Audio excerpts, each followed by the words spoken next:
Doing good. Excited for another EAP meeting. Bill and Greg, I don't think you guys have actually met yet. No, we have not. I look forward to when that can happen in person. Okay, you're live. Thanks. And Katie, we do have a quorum. Oh, who is the last person? We have Kim here with us. Okay, great. Hi, Kim. Hey, sorry, I don't have my camera on. No problem. I will take roll just to make it official. I am here. Suzanne. Here. We don't have Patrick yet. Is that right? Bill. Bill, will you just confirm that you're here, please?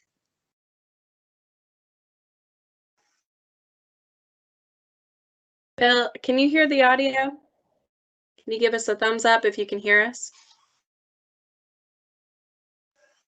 Okay, I'll work with Bill on audio. Thank you. Kim? I'm here. Greg? Here. And do we have Mike? Okay. Sounds good. So we will need to get Bill on, or we need Patrick to call in.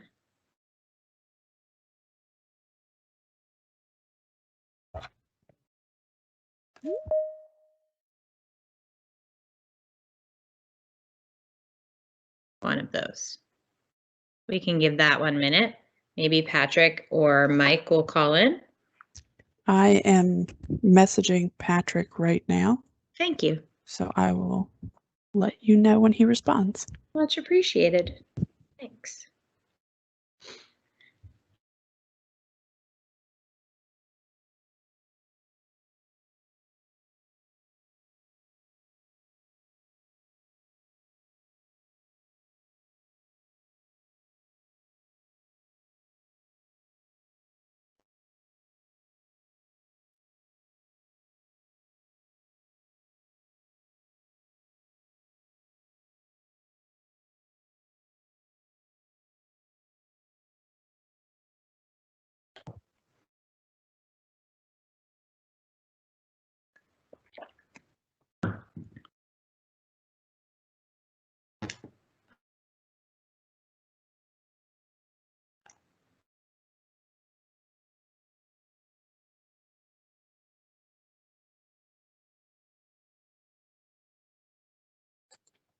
Maybe that's Mike right now.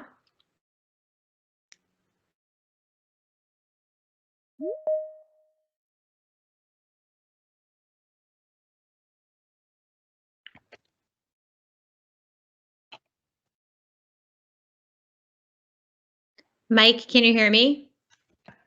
Yep, I'm here. Sorry Oh. about that. Great. You've established our quorum, Mike, so we're really happy you're here.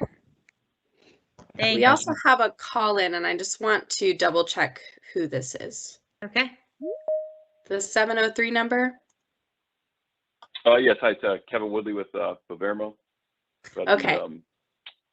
Yeah, pardon. Hey, Kevin, sorry about that. I admitted you by mistake. I'm going to go ahead and kick you out, and if you'll just call back into the lobby, Okay. we'll admit you when you're ready. Thank you. Okay, all right, no problem. Bye. It looks like we do have Bill. Bill, are you able to hear us?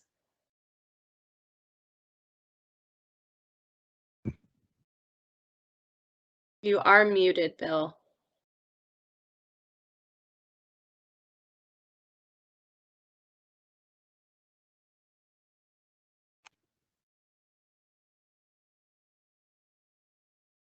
Okay, I'll continue to message with him, but it looks like we do have a quorum. Yeah, great. All right, we can call the meeting to order since we do now have a quorum. Did anyone have any notes or comments from the minutes from the previous meeting? Thank you to Megan. That was a complicated meeting, and I thought the minutes were quite comprehensive.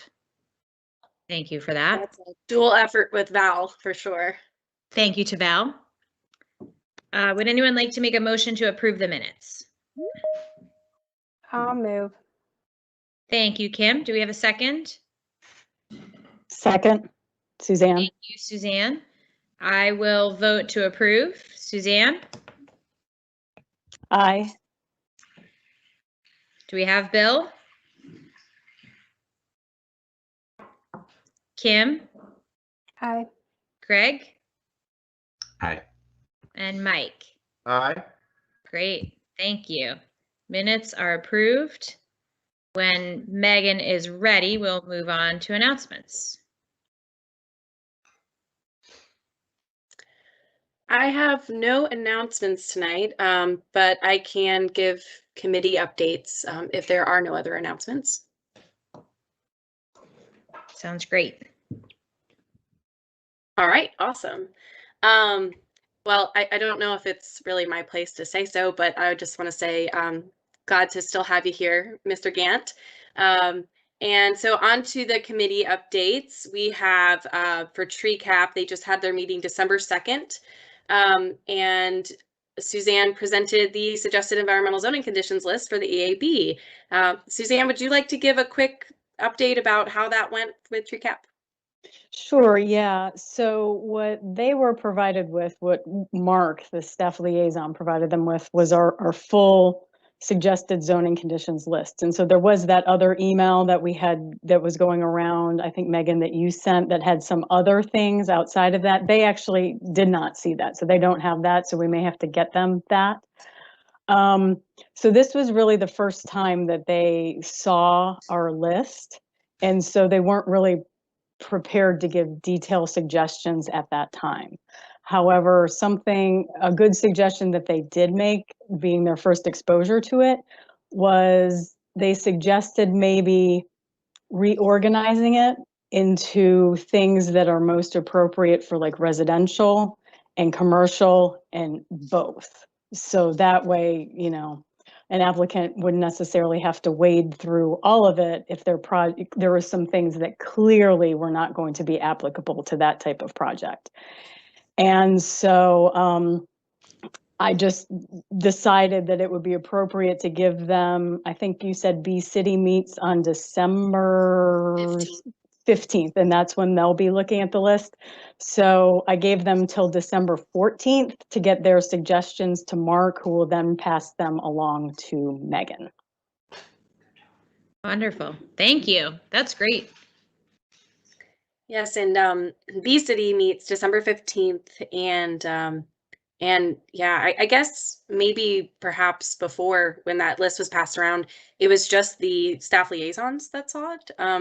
We were under the impression that it was the entire group, but I also know that members have changed, so we'll make sure that that the entire group sees it. So I'm glad that that's the case at Tree Cap.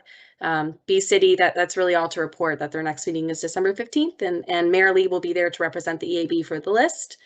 And lastly, the Apex, formerly known as the Apex Community Coalition, it's now the Apex Sustainability Coalition.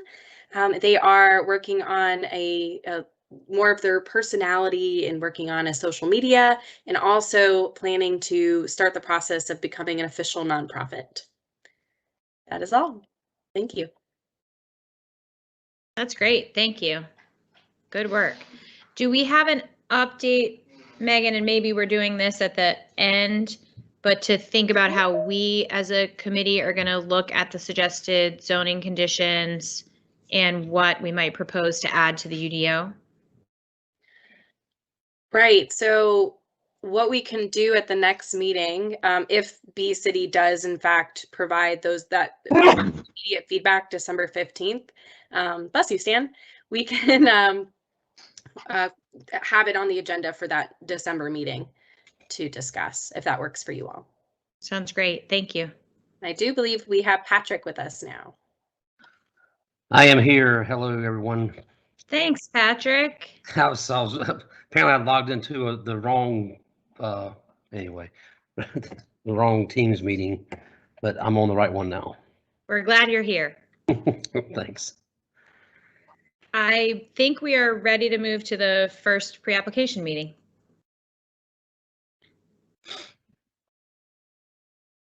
All right, let's see. Project Real We have with us Maggie Houston and a couple others. I'll go ahead and admit them now.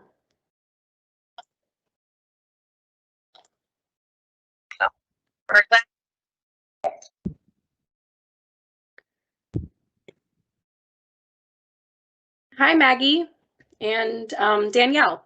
Are you with us? Yes, can you hear me? Welcome. Yes, hi. I'd like to Hello. introduce you to the EAB. How is everyone? I was watching on YouTube simultaneously, so then I got switched, but Maggie, this is Katie Schaff. I'm the chair of the EAB. If you would take a moment, please, and kind of take us through an overview of your project and any suggested zoning conditions that you've already agreed to, that would be helpful. yeah.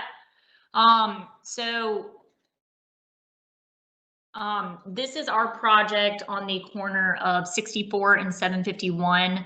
We have that parcel that you see 17,900, as well as kind of there's two interior parcels, and the rear parcel 60,523 behind it as well included. So we're currently in Chatham County, and this is a little bit of a unique situation as there aren't properties currently that I don't believe that are in Chatham County and the town of Apex. So we're changing it up a bit and planning to annex into the town and rezone simultaneously. So that's why we're here tonight. And this is something that we've talked with the town and Chatham County about to kind of make sure everyone's in agreement and how these things may work. So we do have a few constraints and concerns on our site. On the front of 64 and 751, there are future DOT improvements. So we have kind of allotted that space and are working with both the town and DOT on what that looks like. As I know, there's a couple different plans going around. And then on the eastern side of our site, there you go. Yep. So this is one iteration, and again, with the kind of confusion of Chatham County versus Wake County, there's a few different divisions involved in districts. So we will be meeting with them next week to discuss our TIA and traffic at that location. So that is something that's in motion and we're working on. As y'all are probably aware, we are right up against the floodplain. And so the Army Corps of Engineers owns a lot of the property around our rear parcel. So, you know, there won't be any development adjacent to that rear. So, you know, we're kind of landlocked in the back there. And we have had a wetland study done and walked on the site, and there are some both perennial intermittent streams and wetlands, and we have the associated 50-foot, 100-foot buffers on that. Our wetlands consultant is in the process of setting up that with the town of Apex for the buffer determination, as well as walking it with the Army Corps of Engineers and with the state. So all of that is in motion as well. And that was just a long way of saying that we do have a few constraints as we look to develop this parcel. A few other items. So I'm with Beacon, and we are serving as the master developer for this project for the ultimate end user. And so this will be a headquarters relocation for a tenant at this time. And we will have both an office and a distribution tenant coming to this site. So there are certain things that we can commit to here tonight as for the development of the project, but particularly as it comes to the building design, that is something that the ultimate end user and tenant that we're working with for this has control over. So that is not something that we can necessarily commit to. But on the site and the development portion, we can. So tonight, I also have here with me Danielle Hammond with Kinley Horn. And we have an updated site plan that shows the rear. I'm not sure if that made it to you guys, and I can share if that's helpful, but just showing kind of going back in there. But that still has the perennial and intermittent streams that are our concerns. But that little pond in the back is also most likely a jurisdictional feature. So this is our, yes, proposed plan. Again, we have kind of up against 64 and 751 blocked off for the future DOT improvements. And then we are planning for two larger warehouse industrial uses here for headquarters relocations and build to suits for two different tenants here. Do you want me to go into our kind of environmental conditions that we're comfortable committing to, or? That would be great. Thank you. Yeah. So again, as I said, we're serving as the master developer for this site and can commit to certain items regarding the development and not necessarily the building design itself. So we received the board's questions and comments along with some that we had submitted. And one that I think would be beneficial to this site is the additional stormwater measures, given that we are up against the floodplain in this location. So we are willing to commit to attain the 25-year storm, the 10 and 25, and then safely pass the 100-year storm as part of this versus just the town's 10-year requirement. The second one that we would be more than happy to do would be the existing trees greater than 18 inches in diameter, replanting those with 1.5 inch caliper native trees from your design manual. That's something we'd be delighted to do. And, you know, we strive to create very good development, great development, go above and beyond the UDO. So where we can, green space, trees, additional buffering, that will definitely be something that we're willing to do on this project. Water quality. So with the existing buffers and features on site, we do have a large portion on the eastern side that will remain conservation area and we won't be disturbing, but we won't be able to increase those buffers any additional, but we are willing to put signage up and kind of maintain to keep those areas on the eastern side of the site natural, and, you know, no fertilizer or anything like that. So I think that's something that can be accommodated and keep those areas on the eastern side of the site well protected. On the lighting portion, we can commit to an energy efficient lighting design on the building. However, we can't commit to a certain maximum foot candle at this point, because given that this will be a build to suit for the certain tenant, they'll have lighting requirements that we need to meet for their pedestrian standards at entrances and around the building. And so we are not able to commit to any certain lower standard at this point in time. And then outdoor lighting to be focused to the ground, that's something we can absolutely commit to as well and have done that before. And installing timers or light sensors for smart technology. So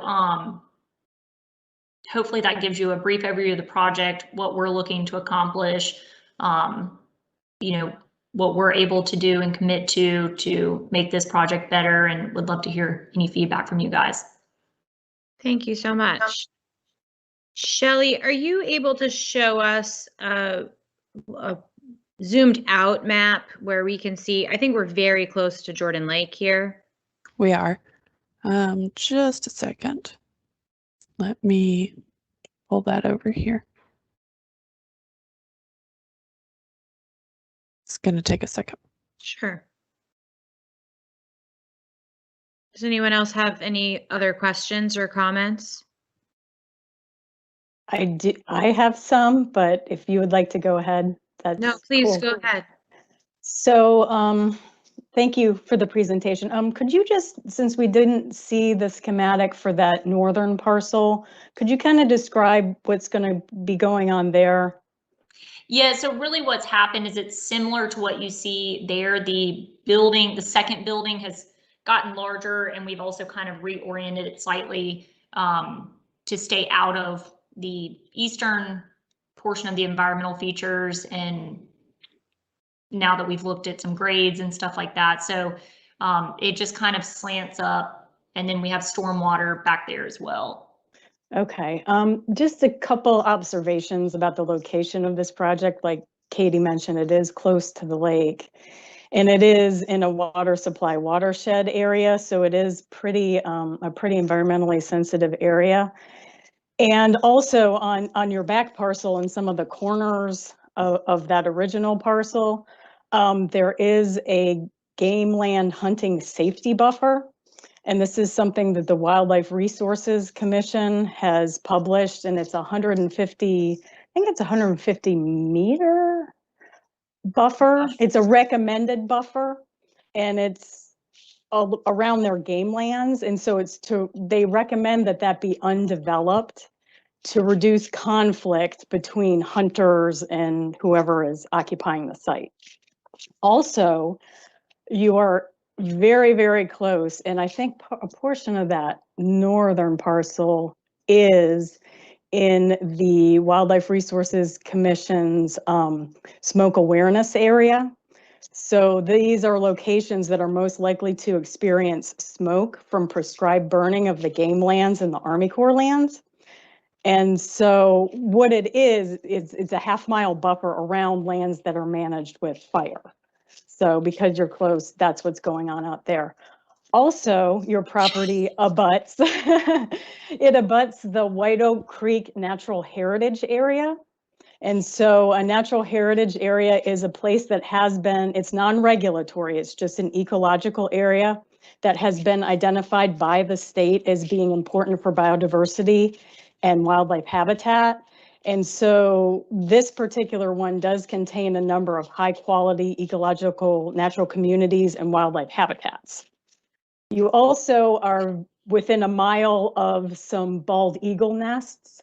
So you guys will have to do bald eagle surveys on the property for foraging habitat and nests as well.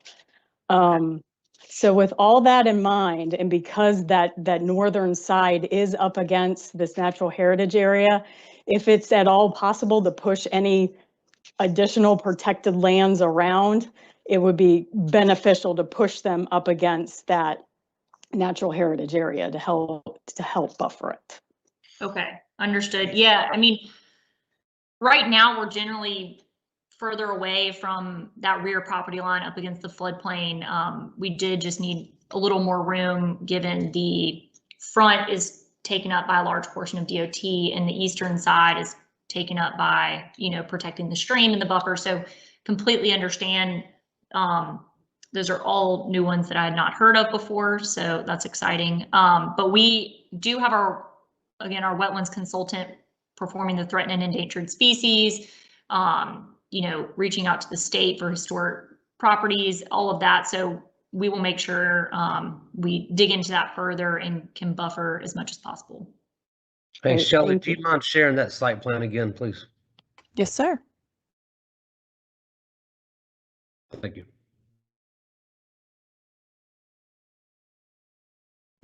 Sorry about that.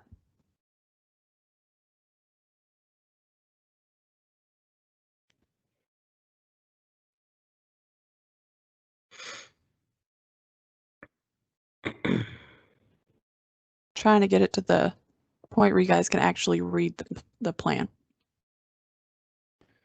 There we go. Thank you.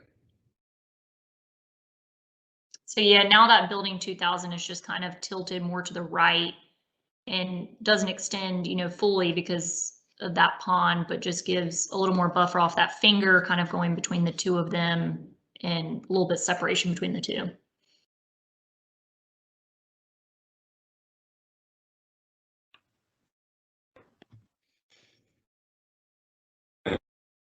Other questions, comments?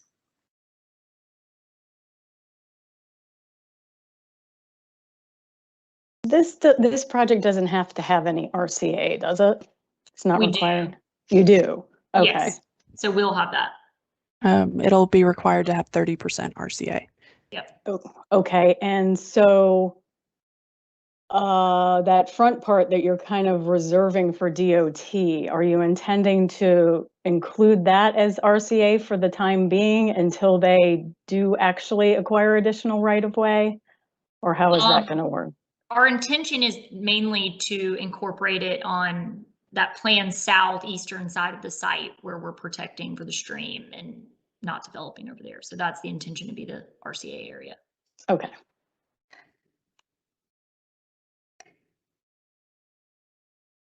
And just to remind everybody, north is over here.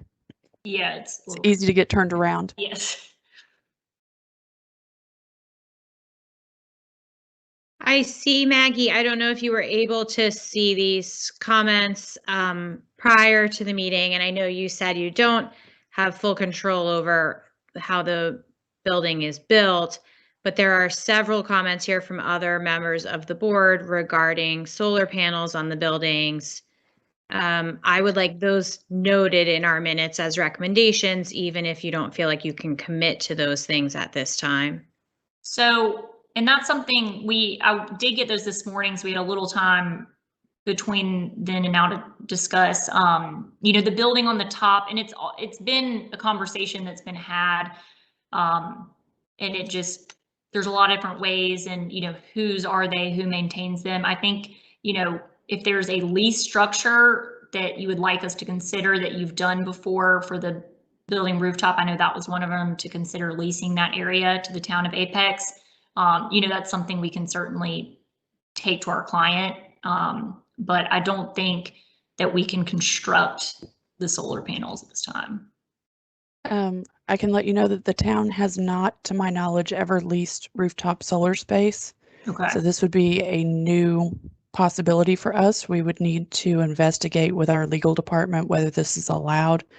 It's not something that planning had really thought about until we got this recommendation. So it's something that we will have to discuss with our legal department and our electric department to see if it's something that is workable for us. Because there's a certain roof life on our buildings, and if you go to replace the roof, you have to remove the solar panels. It's just a little more complex than committing just to solar panels. So if there's something the town would like to consider, we can certainly take that into consideration.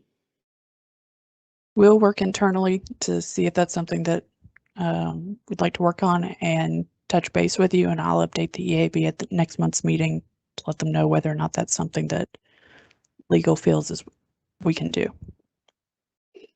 Thank you. Can you tell us, Maggie, more about your list of proposed uses? Because I see also a comment here about removing certain proposed uses from your rezoning request. Yeah, I mean, we have been working with the town planning department and so we have a more defined list after our pre-application meeting that the town felt comfortable with us moving forward with.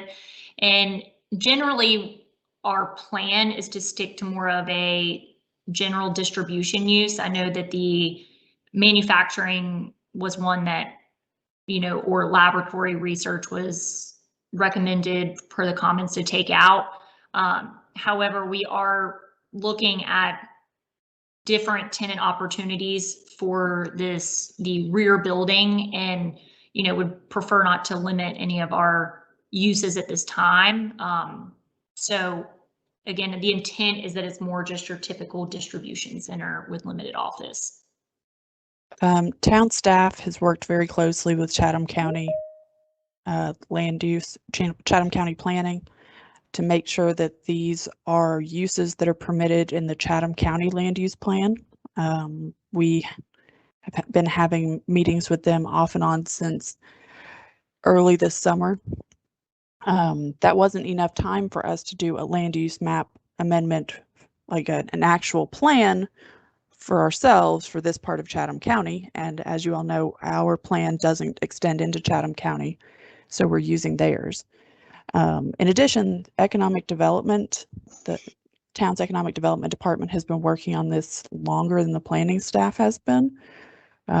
They feel that this is an excellent opportunity for some fairly high-paying jobs in town, and we'd really like to get that located here. All of the uses that are shown on here meet Chatham County's plan, and I understand that manufacturing and processing can sound very scary environmentally, but most of the types of businesses that are in the town or located in this general area are actually very clean manufacturing. And we would be working with the applicant and with the developer to make sure that this isn't going to be something that violates any state environmental regulations or anything along those lines. Thank you, Shelley. And just as an example, we worked closely with the town on Project Delta over in Cache Corporate Park. And that's, similar to what we're trying to do here is bring another headquarters, another facility, and again, above and beyond development to this area that would create lots of jobs, lots of opportunities. And we intend to go above and beyond the ordinance and the requirements as much as we can and work closely with staff to do so where possible. I respect that. I appreciate that. For me, I think my concern is the proximity to the lake.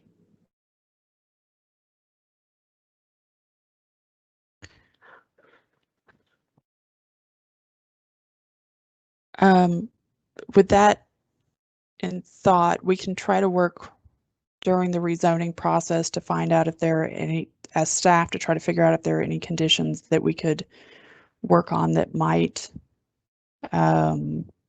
limit the types of manufacturing and processing to those that will have a reduced impact on the lake if there's a spill or anything along those lines.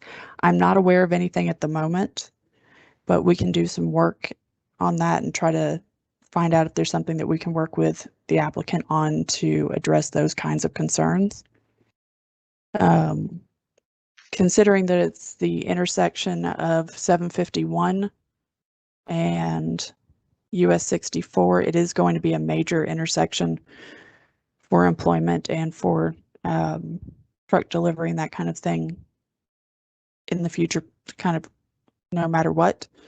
It's just happens to be where it is, and I recognize and I completely agree it's next to the lake and those are very precious resources. Off the top of my head, I cannot think of any conditions to recommend at the moment, but I'm sure that we can work with the applicant to kind of figure out some. Would that be acceptable, Maggie? Yeah, I think, we can review anything that, you feel like is, and that's what I sent back to planning staff. Some, I think that they had concerns about that can be interpreted differently of what we intend to do with it versus the concerns that staff or you guys may have. So we're open to review anything that you feel it might be a concern in this area. I think that's a good looking. I mean, a site plan overall. So I like the site plan and the fact that this being in this corridor. I know the previous council, as we've been trying to bring in some more projects like this to to bring more income into the community. So I think you guys have met what you're looking for there. Do we have other questions, comments?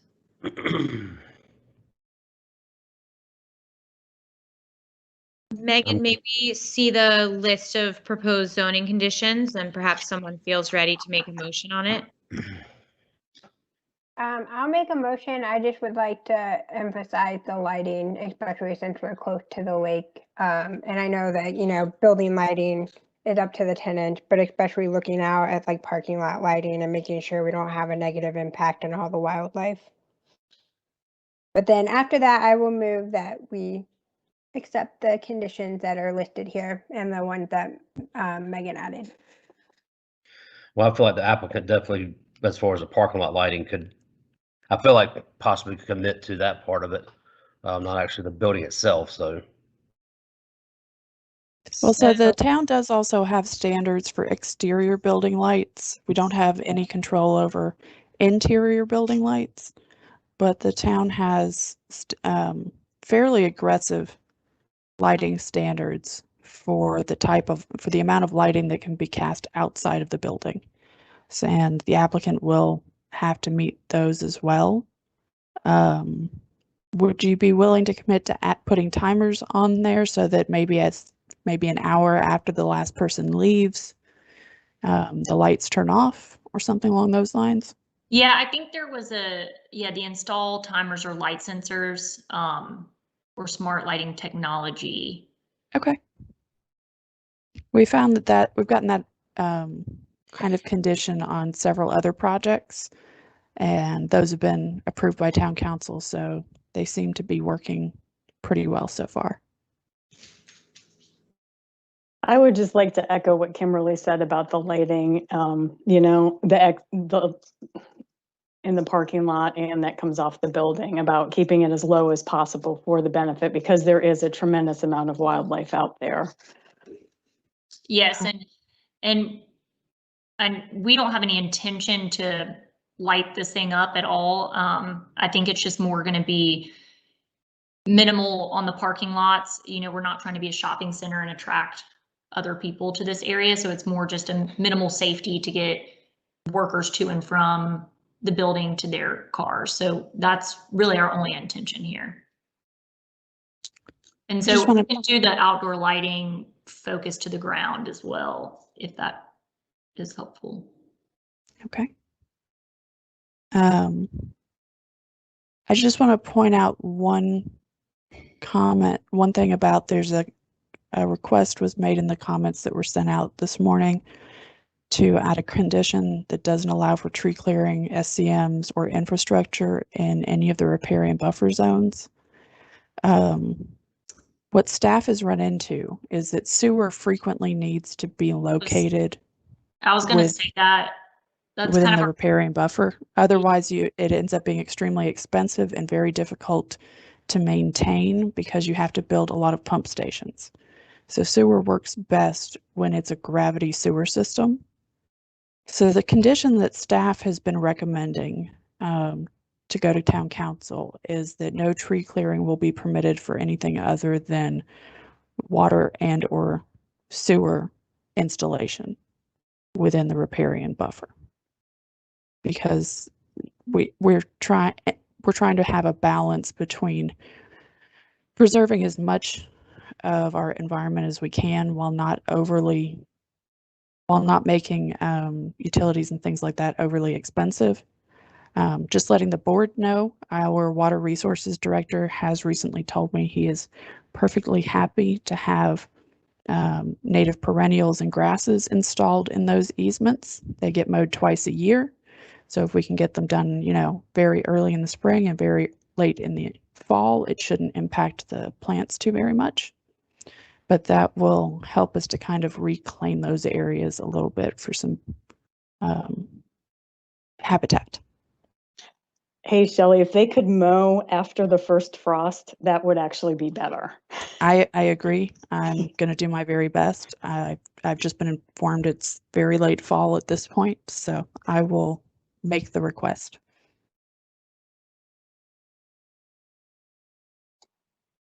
And for clarification, on that, the things that you are recommending, you said water and sewer, so stormwater control measures, it would still be, you can't clear for that. Is that what you're saying you've been recommending? Right. The only time that we've been okay is if you have to remove, say, one tree in order to have the outlet pipe go to the stream. But we're trying very hard to avoid even having that happen. So no SCMs in the buffer like you've asked for, and extremely minimal grading or tree removal for the outlet pipe for any stormwater devices. That seems like a fair condition. Okay, thank you. Yeah, we have to extend utilities from the residential subdivision to the south of us. So there will be a need to bring water and sewer to our area. They'll have to bring it up from Deer Creek. Yeah. And then up this way.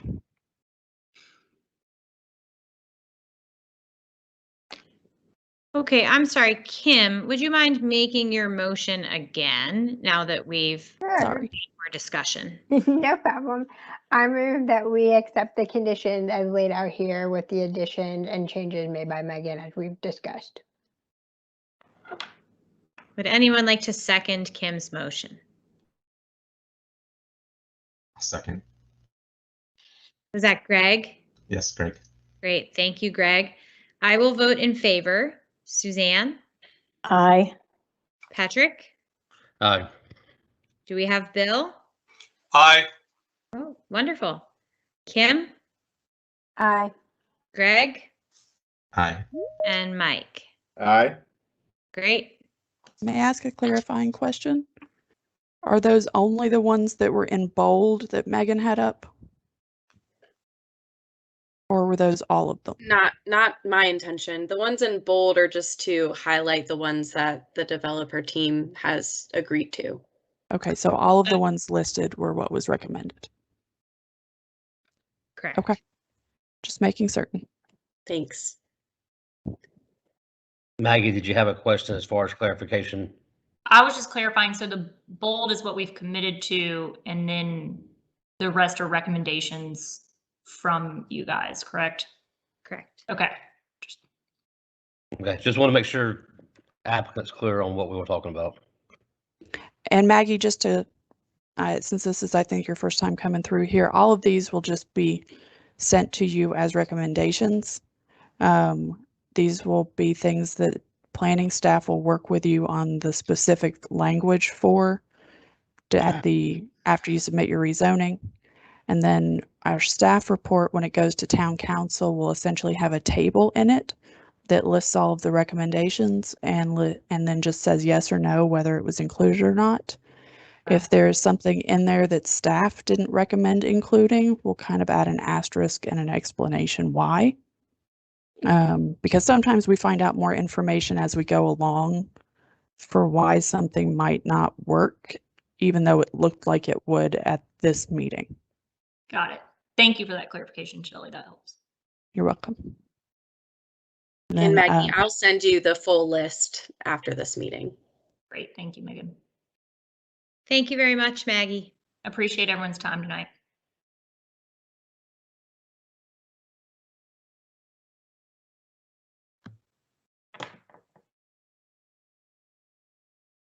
Megan, I can't hear you. I was just talking to myself. Okay. Well, that's not a greater technology issue than that. Are you ready for the next one? I'm ready. All right. Arden at Apex. We have Scott joining us and Kevin.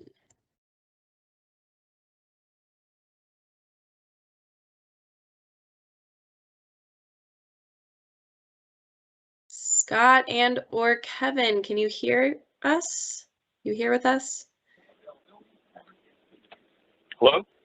Oh, there you are. Hi, is that Yes. Kevin? Hi. Yes. Fantastic. Well, welcome to the board. Oh, appreciate it. Thank you. Kevin, this is Katie Schaff. If you would take a moment, please, to go over your project with us and any suggested zoning conditions you've already committed to, we would appreciate it. Yeah, is Matt on as well? I believe Matt is just joining us. Okay. Because I'm actually in my car. I'm heading to my daughter's dance recital. So, but I'll tell you a little bit about the project, and then maybe Matt can fill you in on the kind of the PUD elements, just because I'm in my car. But yeah, we're proposing to build up to 170 units of what we call independent living, kind of light, age-restricted units. It's a middle market product, private pay. We got a handful of these properties going in Charlotte, one in Wendell Falls, Greenville.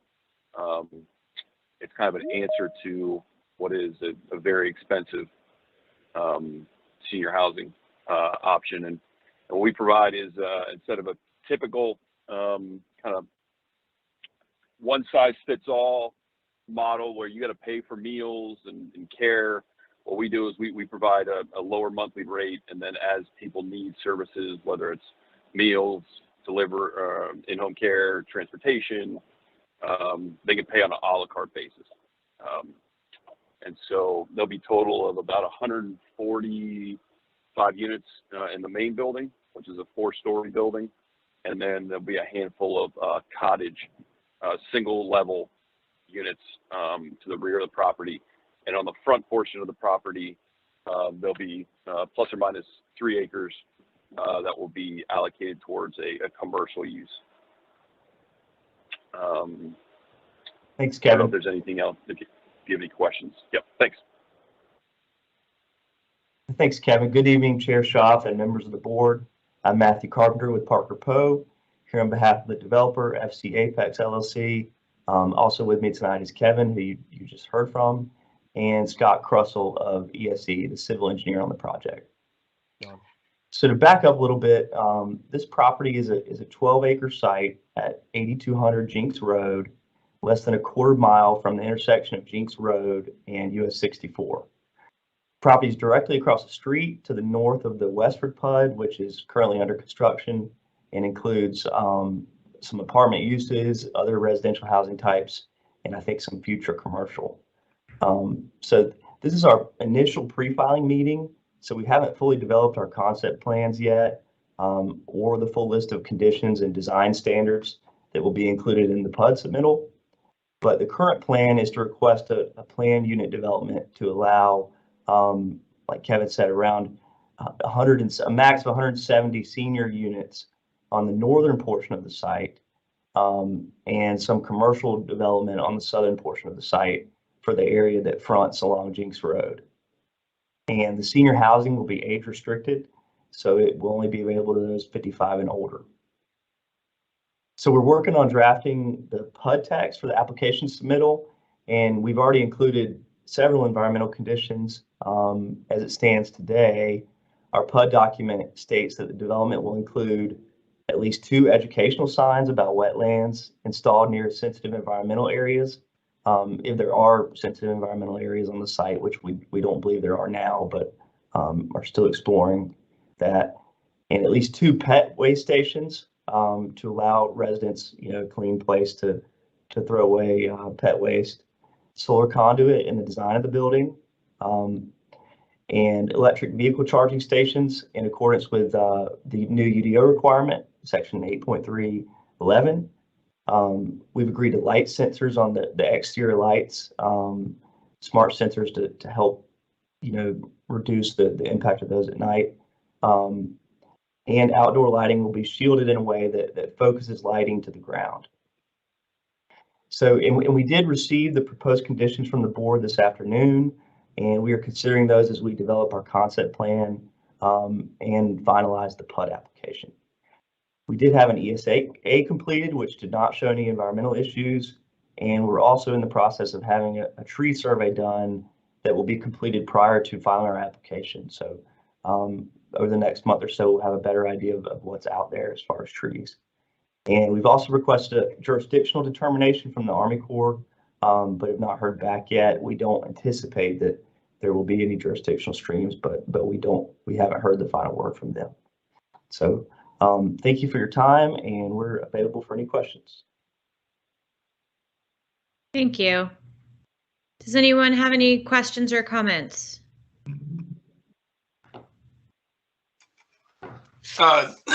This is Bill Jensen. I propose that you commit to or look into at least 40 kilowatts of solar across the whole system, which is minimal.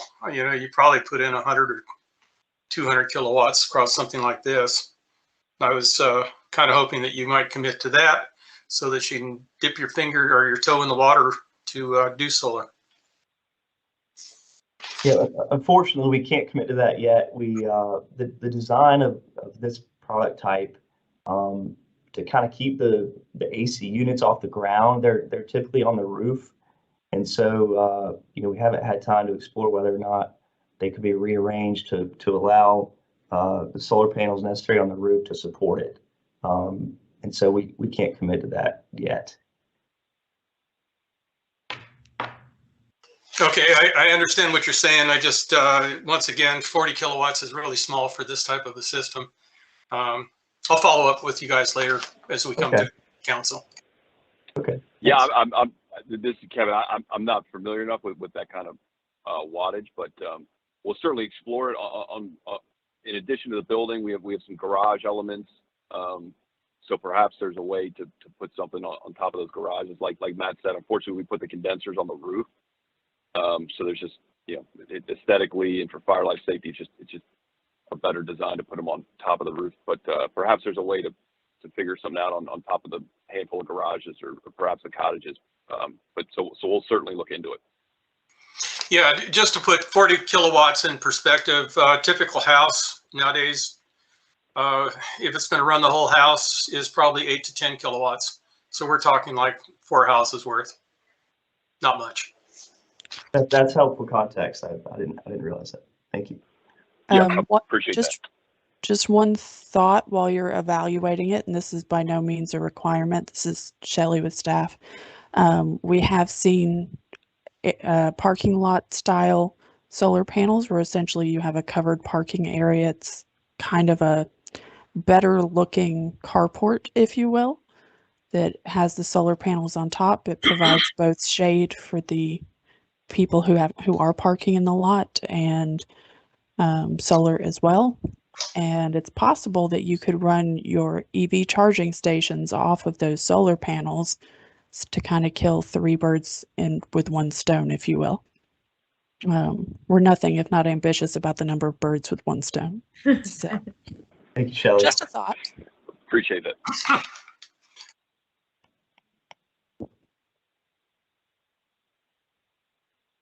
Bill, Shelley, thank you. Do we have other questions or comments?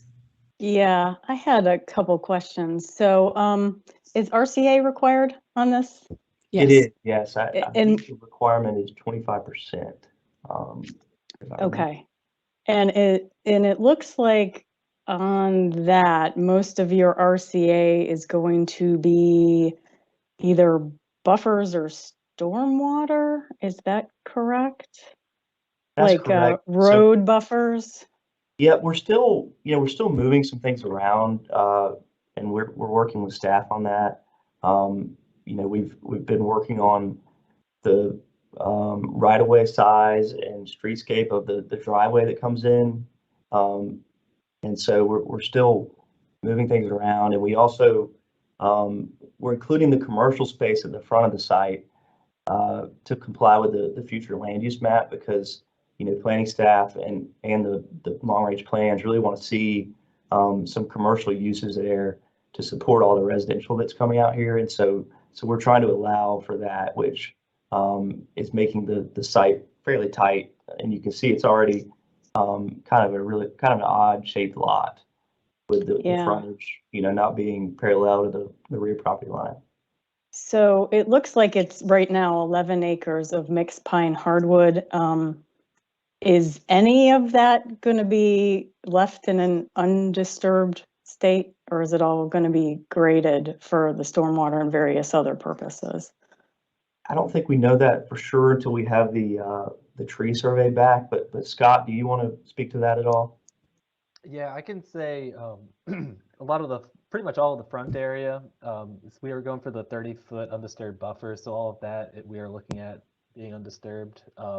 We know that there's a dedicated right away grading. You're allowed to replant it. We're hoping to not, to minimize that so we can keep it as local, as native as possible. The east side, we are going to be keeping it pretty, the way it is, pretty native. The southern corner, like the base of the cone, we are trying to keep native as well. And then potentially, as we've said before, we're still working these plans. Potentially, we might get a strip in the middle of native as well, but that's TBD. Okay, and I noticed on the documents that we were provided, I guess it was on the site plan, there was the statement that the balance of the required RCA and needed to achieve 25% of the total for the development will occur within the subsequent tracts in conjunction with the respective subdivision application. So does that mean that this parcel will not have that 25%? And if not, what happens if those subsequent tracts never get built out? Are we then shorted RCA? No, so that is 25% for the entire development, or attempting to get 25% of the entire development. So if we do subdivide it to remove the commercial elements away from the the residential developments, the entire overall development would meet that 25% request. Okay. So So the, we can't count building layout, you know, the building layout where the commercial would be as RCA for this plan. So, right, and that's fairly common throughout these kind of multi-phase PUDs, is that they'll have an overall acreage amount or an overall percentage that has to be provided for the entire development. And then depending on where the best spots are within the property, more of one section of the property might be developed and then less of another one, but the overall acreage will be met. Okay. All right. Thank So you. that's how we traditionally handled those. I can also confirm that any buffers that are being used to meet the RCA requirement are not allowed to be cleared unless, and this is the only caveat, there has to be some clearing done for road improvements. In that case, they have to be planted back using the buffer standard for that. On this particular layout, we're showing a 50-foot type E buffer. We would probably ask that they plant back a little more thoroughly if, say, they have to do some grading here and here for these road widening. Because at the moment, Jenks Road is not a 4-lane road. So they will have to do some road widening through here. But staff works very carefully with them to make sure that there's no unnecessary grading, and that if it's going to be used as RCA, we typically ask that they plant it to more than the E standard, which is fairly spread out. It's more kind of an aesthetic thing to give you some breaks visually when you're looking at, say, a shopping center or something along those lines. So does DOT have all the right of way they need to widen this road, or are they going to be taking more right of way from this parcel? This parcel will need to dedicate right of way. Okay, and so is there going to be any RCA that is also going to be future acquired right of way by DOT? No, we Okay. don't allow RCA to be right of way. If to be set up so that it's required to be right of way. The right of way is taken out of the equation before the RCA is calculated. The Okay. only time that that could happen is if we have an existing site that's already been developed. So think along 55 with all of those existing roads. When 55 gets widened, DOT will have to acquire additional right of way for that. So the buffers and RCA that are present there will get wiped out. But because the existing developments already met their requirements at the time that they were built, they're not required to go back in and do more. It's something that would be considered an undue burden. In this case, we know how much final frontage we're going to need, at least projected through the next 45 years. And this is a fairly aggressive projection of right-of-way. So we're going to be requesting that to be removed, and then the 25% RCA will be made up out of that, the remainder of the parcel. Yeah. Okay. Thank you for that explanation. Yeah, that is an unfortunate situation when you do have right of way that's acquired that was an RCA. I mean, the landowner is going to be compensated for the take, but the town doesn't get anything for that RCA loss, which is unfortunate. yeah, I'd rather have the trees in the road, but that's just me. I would normally agree with you until I'm stuck in the middle of rush hour. But I am a planner, and planners don't normally advocate for additional lanes. We leave that up to transportation engineers. They're the ones who like to add all the extra road lanes. So we want buses and mass transit. So I suggested that there be more of a buffer in between the commercial and the residential. I mean, to me, if I was living back there, I wouldn't want to be one of the unfortunate ones just because I bought late or whatever that looks at the backside or the commercial aspect of this development, as convenient as it may be. So So when you I- said transitional areas in your comment, you meant in between the two pieces of the PUD. Okay. Yes. Staff misunderstood that earlier. We thought that you meant around the perimeters, and Amanda and I were a little bit confused. Okay, So, well, that would be great too, but you know, as was noted, this design looks pretty tight. So that would be great, but what I did mean with the initial comment was in between the commercial and the residential aspect of it. okay. Thank you. That's helpful for when we do our review. Yep.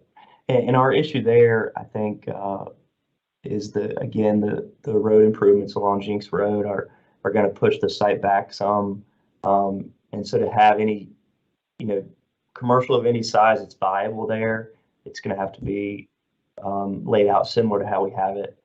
And you know, we will, you know, we have provided, we will provide in the PUD some elevations, you know, giving you know, citizens and the town an idea of what that commercial might look like in the future. You know, to ensure that it's a high quality of design there, you know, so people aren't looking at you know, an ugly commercial strip right in front of their homes.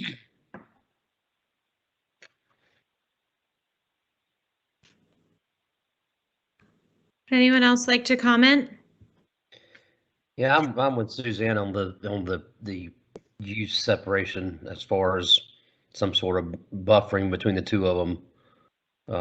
Obviously, like I said, we can't do much about the the buffer along the front, you know, future way down the road. But at the same time, the buffering between the two uses would be nice.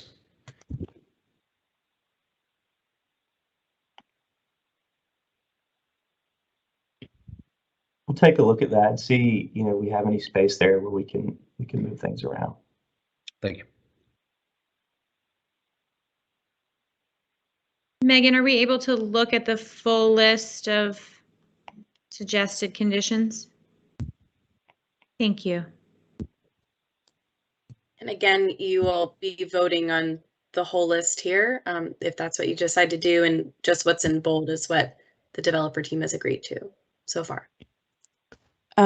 I have to make a quick comment about the roof structure recommendation. This is something that planning staff has asked for in the past. Unfortunately, state law changed within the last 6 months to a year. And unless something is required by building code, we can't require it at building permit inspection or building permit approval.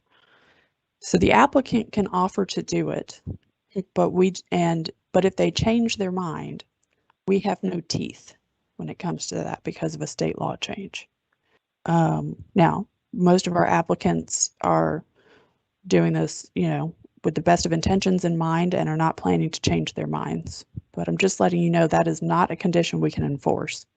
Anything that has to do with requirements for things regarding the structure of the building or the interior or electrical systems, unless it's based on aesthetics on the outside or lighting or exterior building materials, we can't require it. So it can definitely still be a recommendation and the applicant can still offer it. It's not necessarily something that staff can enforce if for some reason this particular project falls through and the zoning conditions are approved and the next guy or gal who comes through says, I don't want to do that. It's just an FYI. Thank you. That's helpful. This is Bill Jensen. I was the one that recommended that, and we can take out the 3 pounds per square foot and leave that up to the structural engineer if they so decide, because I think it's 2 to 3 pounds. And it, of course, depends on the roof style and things like that. So if you're ballasting the system, then it's 3 pounds. If you're not, then it's less than that. So I would say I would be fine with just taking out the required 3 pound part if that's what they would like.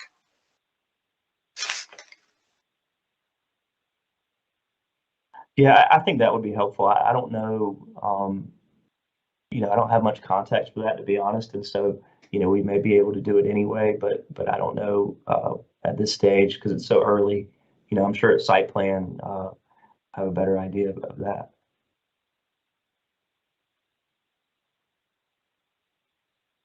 Does anyone feel ready to make a motion on this list of recommendations?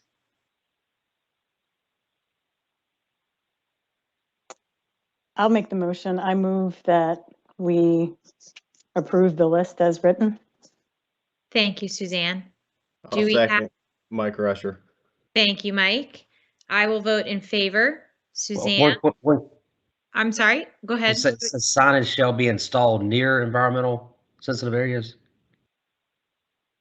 The very That's top what one? it says. Yes, yes. Signage shall be installed near environmentally sensitive areas. I guess that's what you're looking for. Thank you, Patrick. All right, thank you.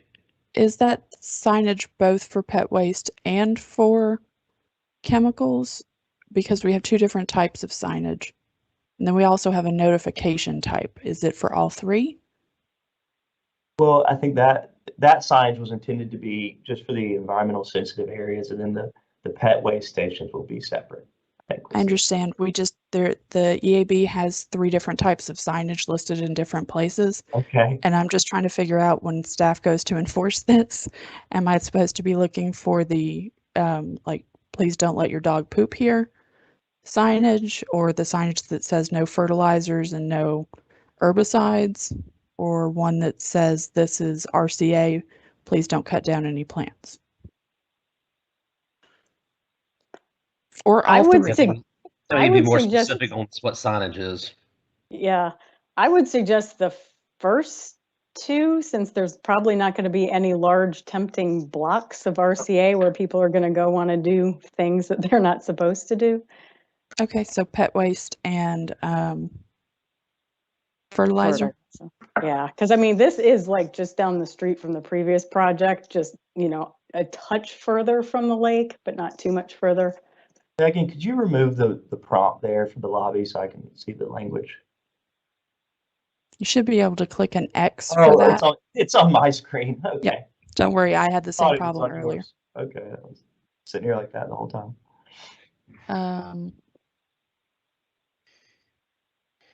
I think you took out the pet waste stations as well, Megan.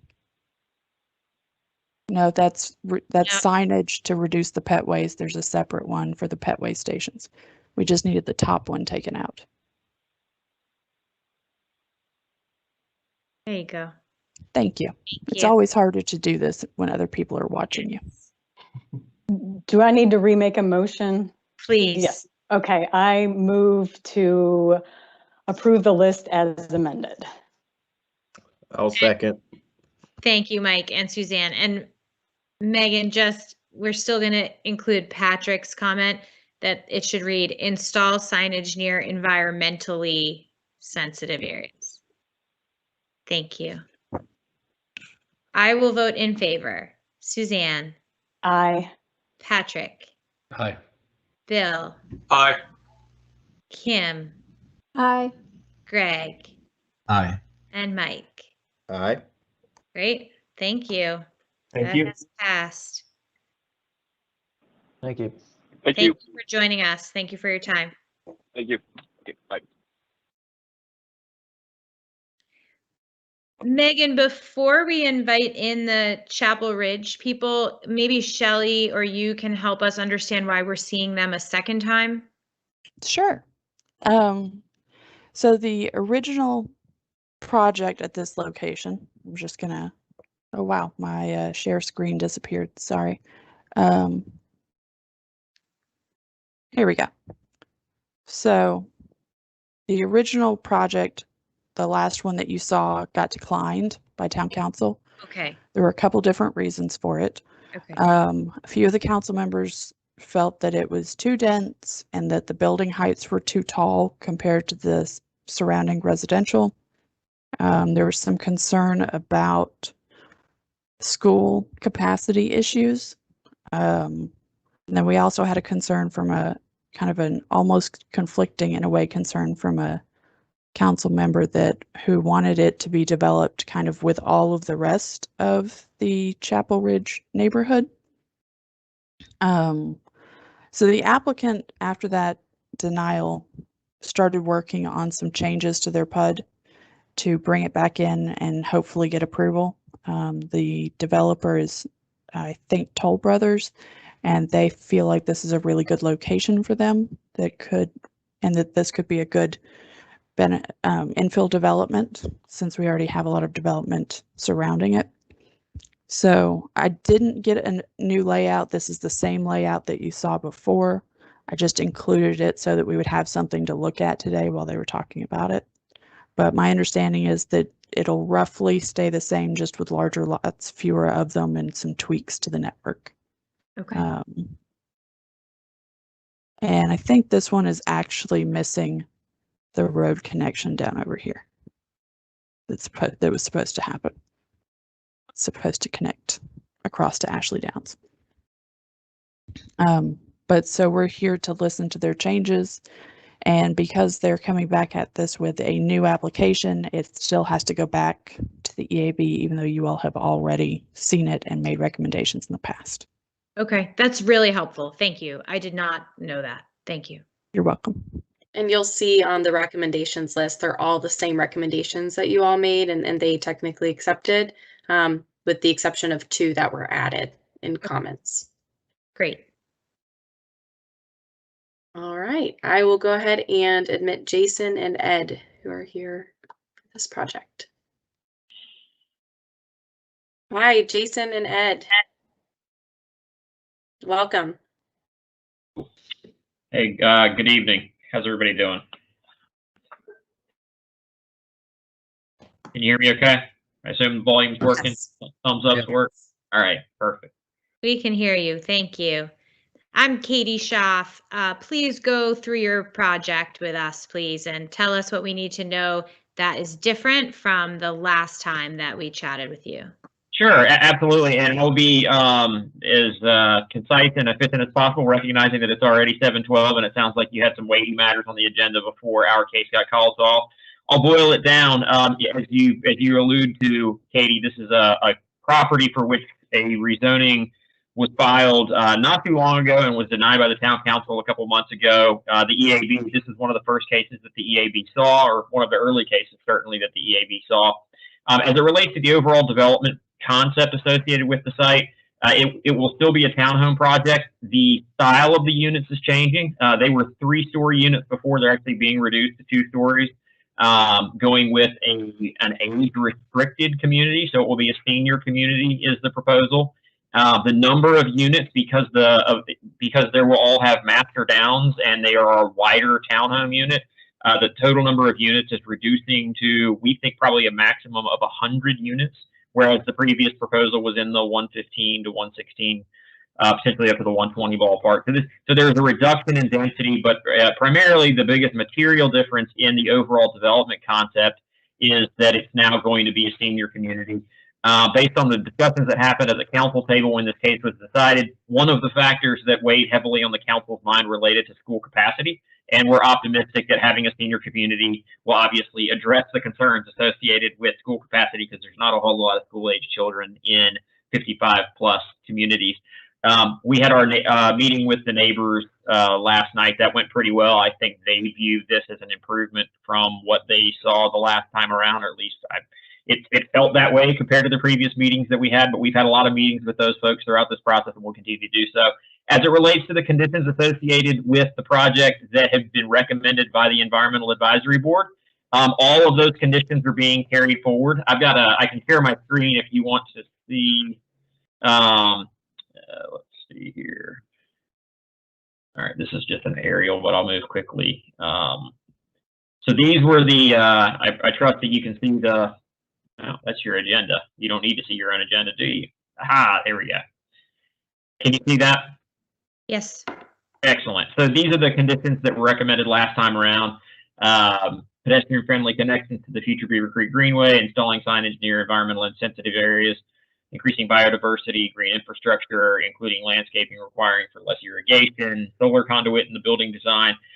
providing EV charging outlets as an upgrade option to individual units, installing pet waste stations in the neighborhood, and including energy efficient lighting in the building design. So all of those were the conditions that were recommended by this board the last time around, and they're all being carried forward with this new proposal. So that is as succinct as I can get. I'm happy to answer any questions. Again, there's not, from a development standpoint, there's not a whole lot that's changing compared to what you saw, other than fundamentally who the end user would be. So slightly fewer homes, 2 stories instead of 3, and 55 plus. You got it. Okay. Is there anything else we should know other than that? Well, I think as it relates to the project itself, this is certainly a fact that I think is important to the community that lives over there. As you probably know or could assume, the traffic that's generated by a senior community is a lot lower than a market rate product.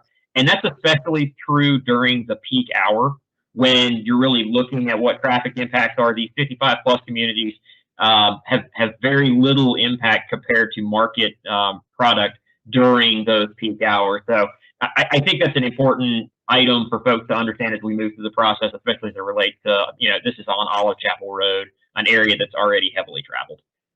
Hey, this is Patrick Adams. Ed, how much did the site plan change? Obviously, the footprint of the building's changed, but just out of curiosity, how much did the site plan change from what had previously looked at to this one? Yeah, so the site plan itself, and I don't have a copy of they're still working on the site plan, Patrick, but by and large, the site's going to lay out the way it's going to. We've got a low-lying area near Beaver Creek. The access points are going to remain the same. You still have that transmission line in the middle. You still have the pond to the north that we're not touching. And so as we have looked at it and we're moving through the process, and Cole is working on what those designs look like, but it looks like kind of the bones of the development will remain the same. The streets are going to be generally in the same location. It's just, instead of having, 6 or 7 unit townhome buildings, you're now going to have like 4 unit townhome buildings. Gotcha. Thanks, Jason. Yep.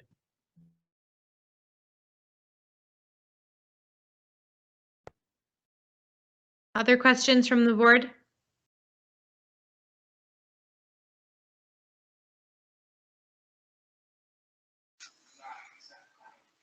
This is Bill Jensen. I put in the offer the PV installations as an option, and the 220 volt outlet. Have you looked at that, Jason? We have. We got that. I think this morning we saw that for the first time, maybe yesterday. My client is out of town today, and so I forwarded it to him. We haven't had an opportunity to talk about it, so I don't have authority to add it, but that's certainly something that I'll be talking to them as we move through the process, and when we certainly receive that via email. Yep. And to be clear, I just want to make sure I understand. Is the request there is to add it as an option for the home buyer? Yeah, I got weak and did that. I didn't try to push for any number of units to have it like I have in the past. Yep. I didn't think we could. If I'd known that, I'd have pushed for having 20 units installed with solar PV, quite frankly. Yeah, and because it's the, providing is an offer, kind of like we're doing on some other things within the community, I think that those are things that will be wired into the concept. Again, given the timing with which we received the recommendation and the fact that my client's out of town, I haven't gotten authority to add anything yet. Yeah, I know Toll Brothers is committed on some other developments to add solar into their development as they build. So they're aware of that and have accepted that. So maybe later on before the town council meeting, I'll be pushing for that because I think it's really important. I've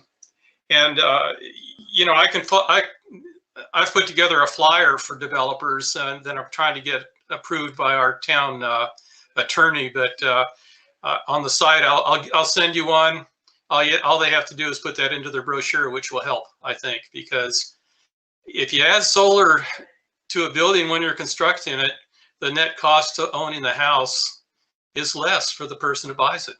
So it's a win-win for everybody, including the developer, because the Toll Brothers can make a few cents on each of these things. So, Gotcha. you know, Yeah, if you've got information, happy to forward that along if you want to send it to me.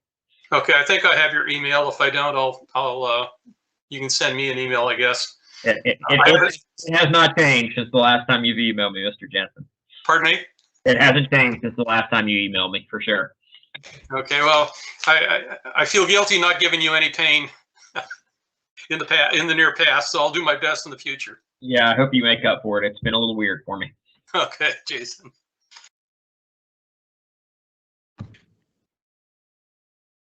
Anyone else with questions or comments?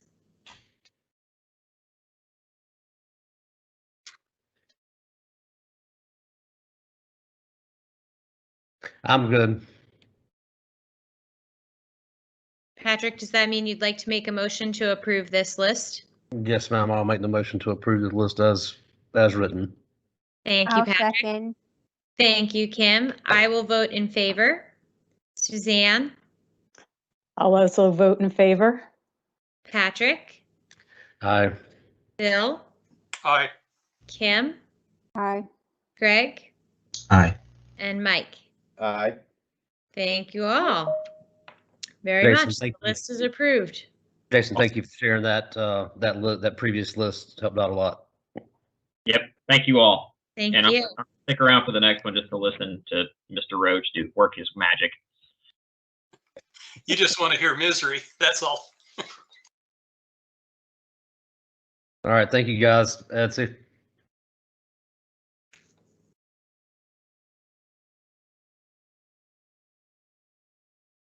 All right, if it's okay with the board, I'll go ahead and bring in Jeff Roach. Thank you. All right, babe, I'm in. Hi, Jeff. Welcome. Hey guys, how was everybody? I would make one request before we get started. Can you please kick Jason Barron off? He requested to be here. Yeah, I heard him. I've been listening to you guys.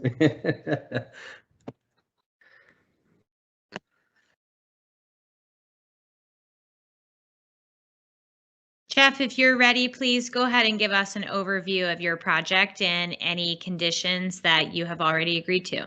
Sure. So Jeff Roach, Peak Engineering and Design. I appreciate the time tonight, guys. And like Jason said earlier, I will try to be short with this. It is 7:20 or so. Staff has the project pulled up here, the property pulled up. This is the Sears property. Mr. Sears passed away recently, and the family is selling off about 27 acres of land, along with the frontage piece, the triangle or the rectangle up front on Old US 1. We are coming in with the back portion of the property being medium density residential per the land use plan. So we're proposing townhomes in the back. This is a quick sketch that we've come up with. The red area, there's a line just above the red area. It's the demarcation right there between what is shown on the land use plan as commercial or non-residential along Old US 1. And north of that is the residential, medium density residential portion. We've had the environmental guys out. You can see on the map here, the blue areas are identified wetlands. And then of course, we got a stream right through the middle of the site that we are working with now. We'll start working with Apex and the Corps and DWR and everybody to get those classified as perennial, intermittent, whatever they finally are. A number of conditions. I think you guys all have them all. I don't think I need to repeat them. Let me pull them up just to make sure there's any if we want to touch on.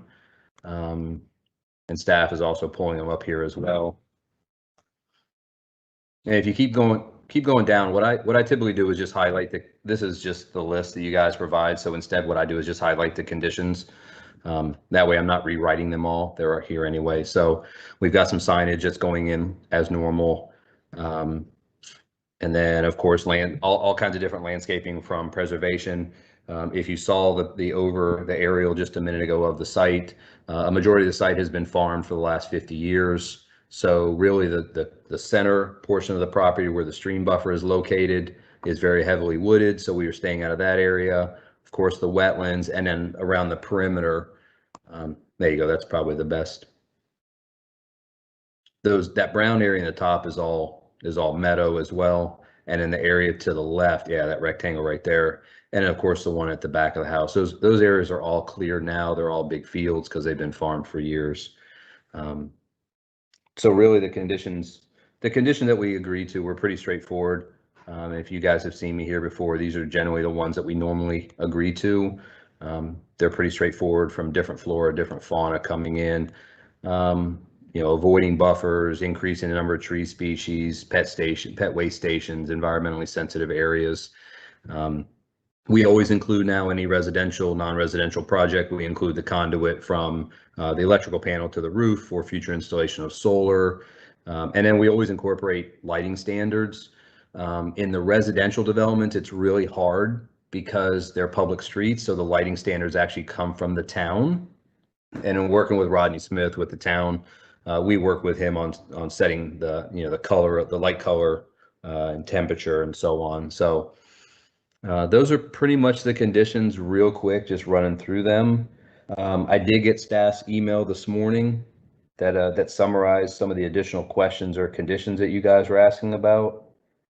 I don't know if it's appropriate to go through those or how you want to address them. But it is, and just to summarize, it is, we're proposing, the builder has proposed these actually to be workforce housing units. They will not have garages. They will be surface parked. If staff can go back to the overall layout, you can kind of get an idea of that. And this is just a concept, but if staff rolls into one of those areas, you can see the on-street parking. So if you think of Center Street or 1010 heading towards US 1, a couple projects like this, there aren't many in Apex that are surface parking. But it allows them to do away with the garage, bring the price a little bit more competitive, a little bit more workforce housing. And then what will happen is that extra space will still be in the unit and can be programmed for each individual buyer as either a first floor bedroom. So many people are working from home now. It could be a home office. It could be a storage closet. It could be anything. So the builder is going to give options to what the buyers want to do with that area. Inside of each unit. So that's really a general concept of the site. You can see the areas that are being saved are resource conservation, perimeter buffers, the wetlands down the middle, and then of course that big creek that's running right through the middle of the site. I'm sure, Jeff, that these suggested zoning conditions that you received today, members of the board will want to go through those. So if you can respond to the ones that you've thought about already, that would be helpful. Yeah, absolutely. So the first four I know are Mr. Jensen's. I've seen them before, Mr. Jensen. We've talked about them multiple times. I heard the rooftop comment earlier. I will let you know that this builder reached out to a structural engineer just to verify this. He got a real quick email back saying the roof is set up for that 2.5 pounds per square foot anyway. I know, staff said earlier it can't be a condition. But just for future reference, I think, this builder's roof specifically can support that. I assume, Mr. Jensen, please clarify, you wrote pre-wire all buildings for solar. Are you talking about the conduit from the panel to the roof? Yes. Yeah, then I guess that you already had that in there. We do. We always put, Mr. Jensen, you trained me over the years. I always put conduit to the roof to prepare for solar. And I think your next two comments, instead of, we can't offer them now, it's still early in the process. And, every time we add another item to the building, it just adds additional cost. So it's going to start pricing it out of what the builder is looking for, which is the workforce housing standard. But I will do, and I heard your last conversation with Jason Barron, offering these as options. I would love to also get your information on solar, be able to provide it to our builder to offer that as an initial construction. And if he has interest from those buyers, to show them why it makes sense. So I can't commit to it tonight, but I would love to have it. It's very easy to put in there, is that the builder will offer it as an option. Okay. Okay, I'll get that information to you. That's okay. To do. And I know you have my email address. Yeah, I don't know why I haven't used it at 12 o'clock in the morning or. I will not respond, but okay. How about install the 10 kilowatts on the commercial building? I mean, that's, Jeff and I, that is really minimal. Well, I don't know who the non-residential is going to be yet, so I can't commit for them. I will pass along the information because our builder is actually a residential builder. He has a non-residential use up front that's interested in the property. I will ask him and see if we can get an answer before we show up in front of planning board and town council for you. So I can't commit to it tonight, but we'll definitely look into it. Okay. I appreciate that. The next question that was asked, and I don't know if this is a staff question, about increasing the riparian buffer widths on the surface waters. Shelley, can you elaborate on that? Is this back to the perennial versus intermittent buffer request and the change from the state? This did not actually come from staff. This came from one of the board members. I think that what they're asking, based on previous conversations, it doesn't have anything to do with the two watersheds that we had been talking about earlier. I think this is instead probably asking if you'd be willing to, say, increase the 50-foot buffer to a 60-foot buffer or things like that. And that would, of course, be voluntary on your part. Yeah. I mean, we always follow the rules for the 50-foot buffers. The buffers right through the middle of the site. Any place that switches from intermittent to perennial, it goes to a 100-foot buffer per Apex's standards anyway. I understand. I think and if someone on the board will correct me if I'm wrong, I think the board is trying to ask if you would voluntarily increase the buffer by a certain amount of feet so that you provide additional corridor protection for the stream. Well, at this point, we can't until we actually find out what's there. So I can't commit to adding an additional buffer to the site. You can see how tight the layout is as it is. Can you share that site plan again, Shelley, please? Sure. And guys, please remember, this is a concept. So this is not the final one. It will go in for, post zoning site plan. This is just for our discussion purposes. So this is a 100-foot buffer here, and that's 100 feet on each side for everybody. And it's a 50-foot buffer basically from where this road is down to the southwestern corner. Correct. Is there a stream coming out of that wetland in the northern part of the site? Is that indicating it ends at the head wall? Yeah, right there at the bottom. Should there also be some kind of buffer there?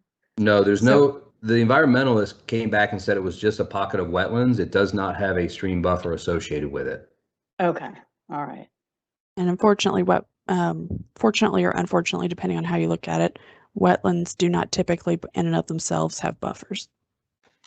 Yeah, and I actually made that recommendation to increase them because I noticed if these are the true wetland and stream, delineations and pathways, that there were some wetlands sort of outside the stream buffer.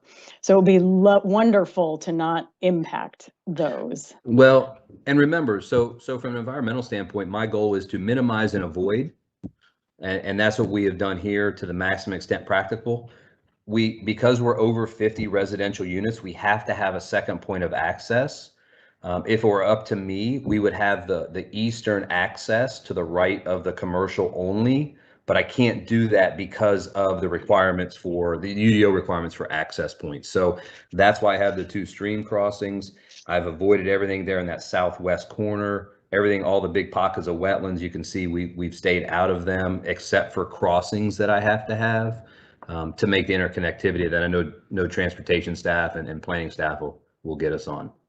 So yeah, I appreciate that. Yeah, that is unfortunate because you do end up with sort of a block of severed riparian habitat unless you're really good about those culverts or bridges or whatever you're going to install, unless those are going to ensure aquatic and some terrestrial animal passage. Yeah, you are going to end up with that block of severed habitat.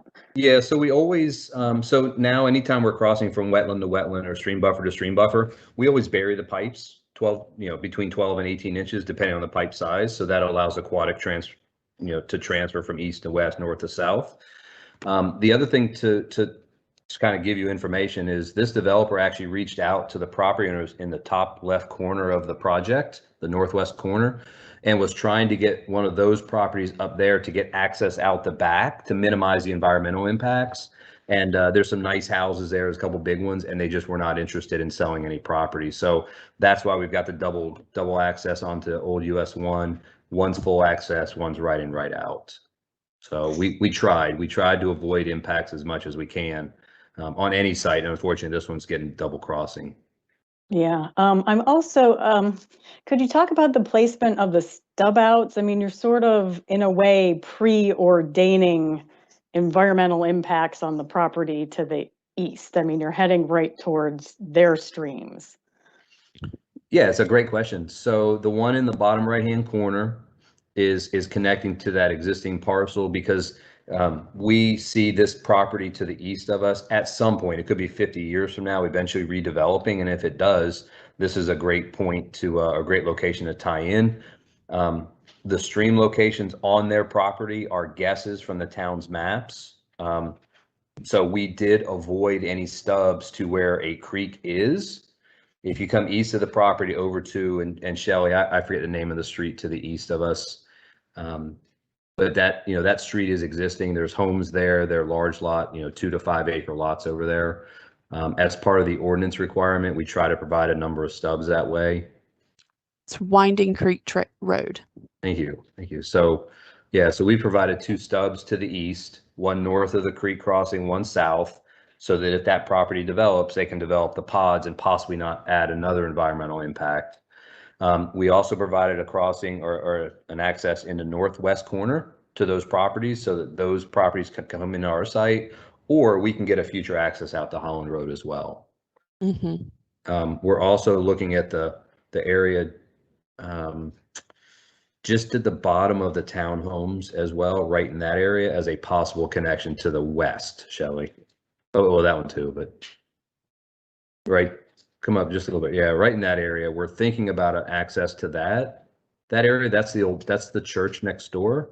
So that's still, and that's why I'm saying this is a preliminary layout because we're still working on access points, shared in and out, and so on.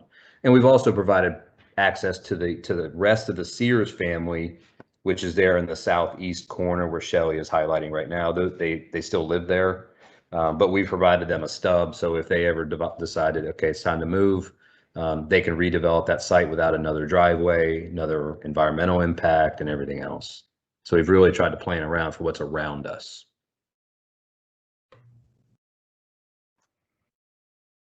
And Hey, this Jeff, is really Mike the only Rusher one. here. I'm curious as we contemplate, different recommendations that may or may not impact costs on site. You use the term workforce housing several times. Could you just give us y'all's definition of that for the whole group to hear?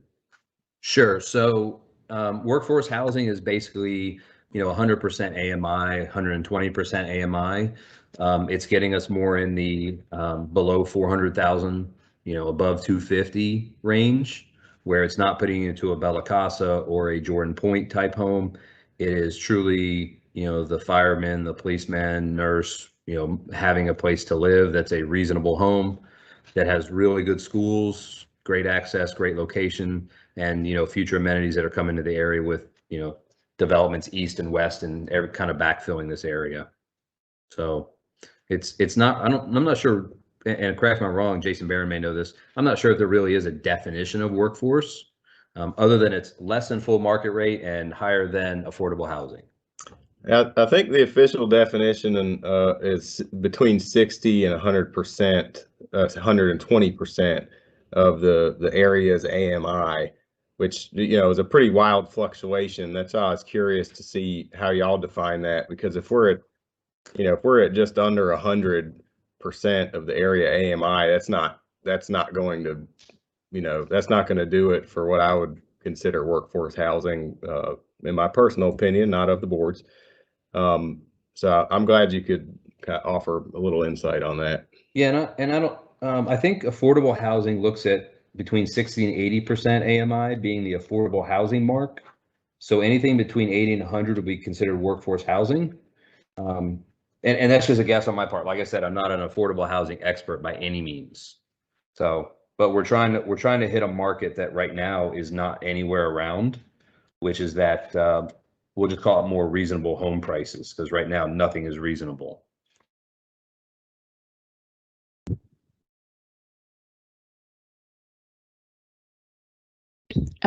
Just from a planning point of view, staff has been advocating for this parking lot style for a while, and we've had one or two other ones in town, mostly over on Center Street where the Groves are, and then Center Street Station.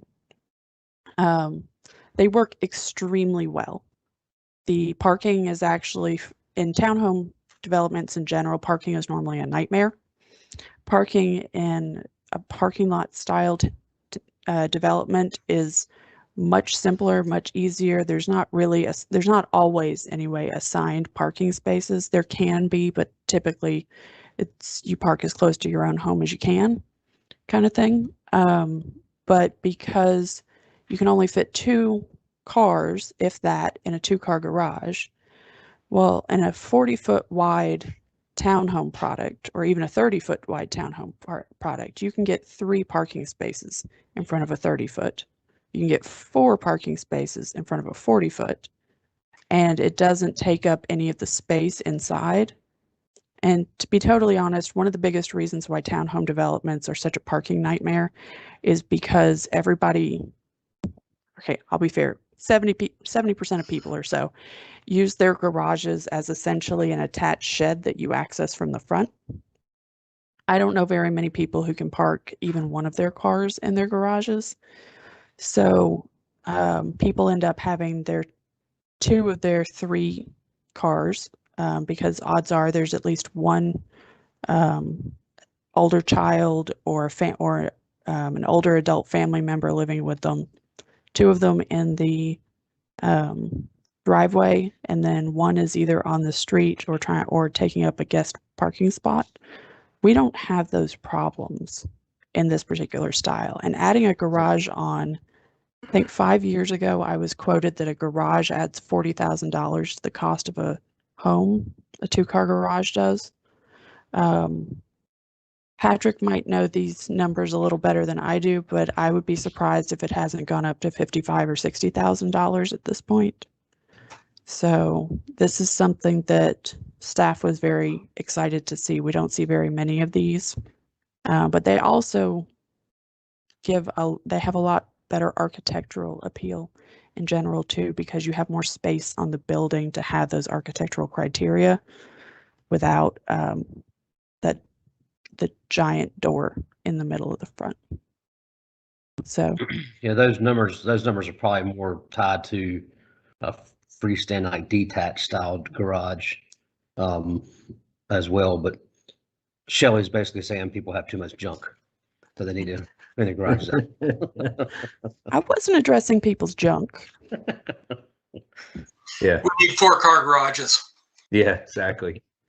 Well, Shelley hit it on the head. I mean, we've been working with staff on this property for months to get this worked out. We did our pre-application with staff and got a really good reception from planning staff on this. Transportation, of course, always has concerns with access, on the old US 1. But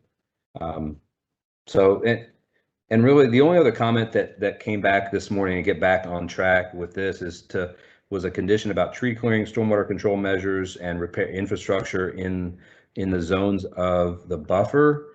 I don't think that's an issue to commit to that, with the exception that Shelley brought up earlier about the infrastructure. Installation of public utilities, including water, sewer, and electric in those buffers, I think is something that, that's where it should be. That's where it's supposed to be. That's where we designed to. But I think keeping the stormwater control measure out of zone 1 and 2 is not an unreasonable request. Yeah, I think everything else. Oh, there was a planting and landscaping question about increasing the buffers between residential and non-residential.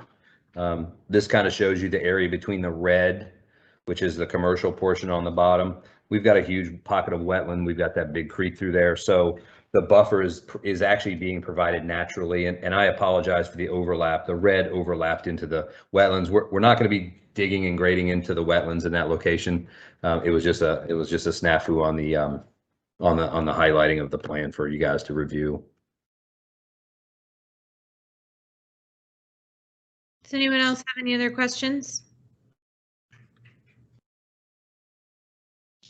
Megan, may we see the full list, please? Great. Does anyone feel ready to make a motion on this list of recommendations? Can I make one quick question about the, it's the very last highlighted one or bolded one about the infrastructure within the either zone or the riparian buffer? That's what Shelley had brought up earlier about modifying that to allow infrastructure to be within the zones of the stream buffer per the ordinance requirements. And electric doesn't normally go in there. It's typically just water and sewer. Yeah, and I just say public utilities because it only encompasses Apex water, sewer, and electric. So, but Megan, you can update that, and I know you're going to send them back to me anyway. So. Sure. Yeah, absolutely.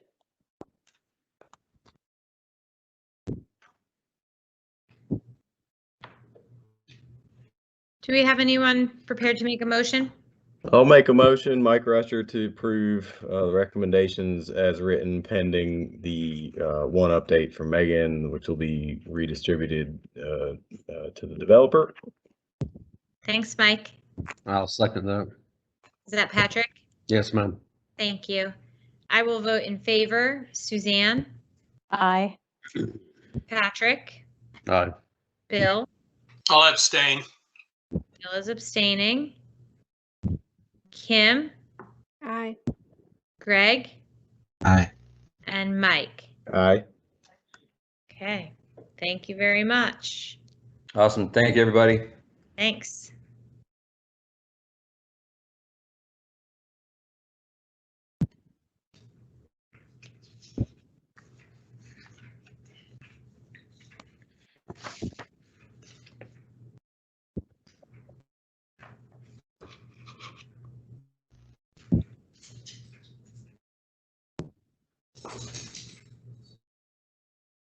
Megan, I think we're going to talk about the warm season grasses.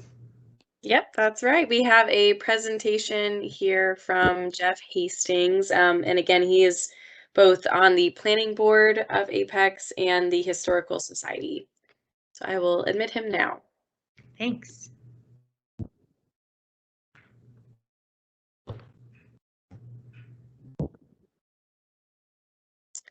Welcome, Jeff. Can you hear us? Looks like you're muted. Yep, thank you very much. Sorry. Welcome. Thank you. Can you hear me now? Okay, good. Please go ahead, Jeff. We're happy to hear your presentation.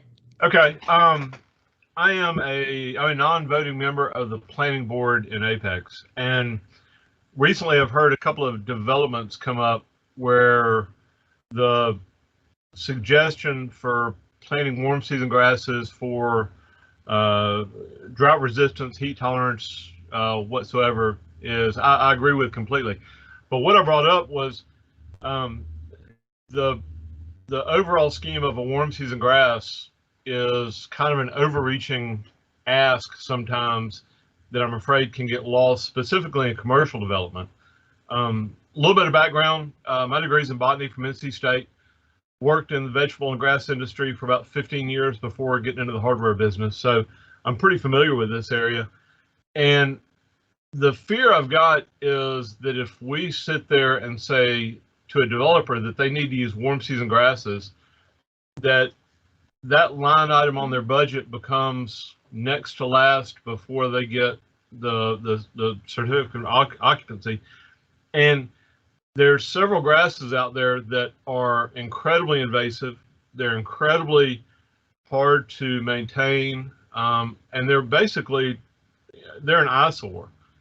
And so that's when I brought up the conversation to Megan about, what grasses are allowed and not allowed. And when you allow some of the warm season grasses, for instance, the Pensacola bahia, the common Bermudas, if the developers are allowed to plant that as the cheap way out, that long term, that property is going to become unsightly because it's going to be incredibly hard to maintain because of the invasiveness of those species. But also, it's just not going to be something that I think is, in the bigger scheme of things, what the EAB is trying to do, in that some of those grasses can take up to 3 to 4 years to get established, and you've got a fair amount of erosion control and runoff that you're going to have to deal with in that time span. Whereas conventionally, they've been talking about, in a cool season grass, 10 to 14 days it's up and running. Within 30 to 45 days you have an established grass. And some of these warm season grasses, you're going to take, like I say, up to a 3 year, if they're allowed to propagate by seed. You're going to have a long delay before the established grass can take hold. And I think it's just counterintuitive to what the overall plan is. That's helpful, Jeff. Can you be specific in what your recommendation would be to us that we should have in the suggested zoning conditions?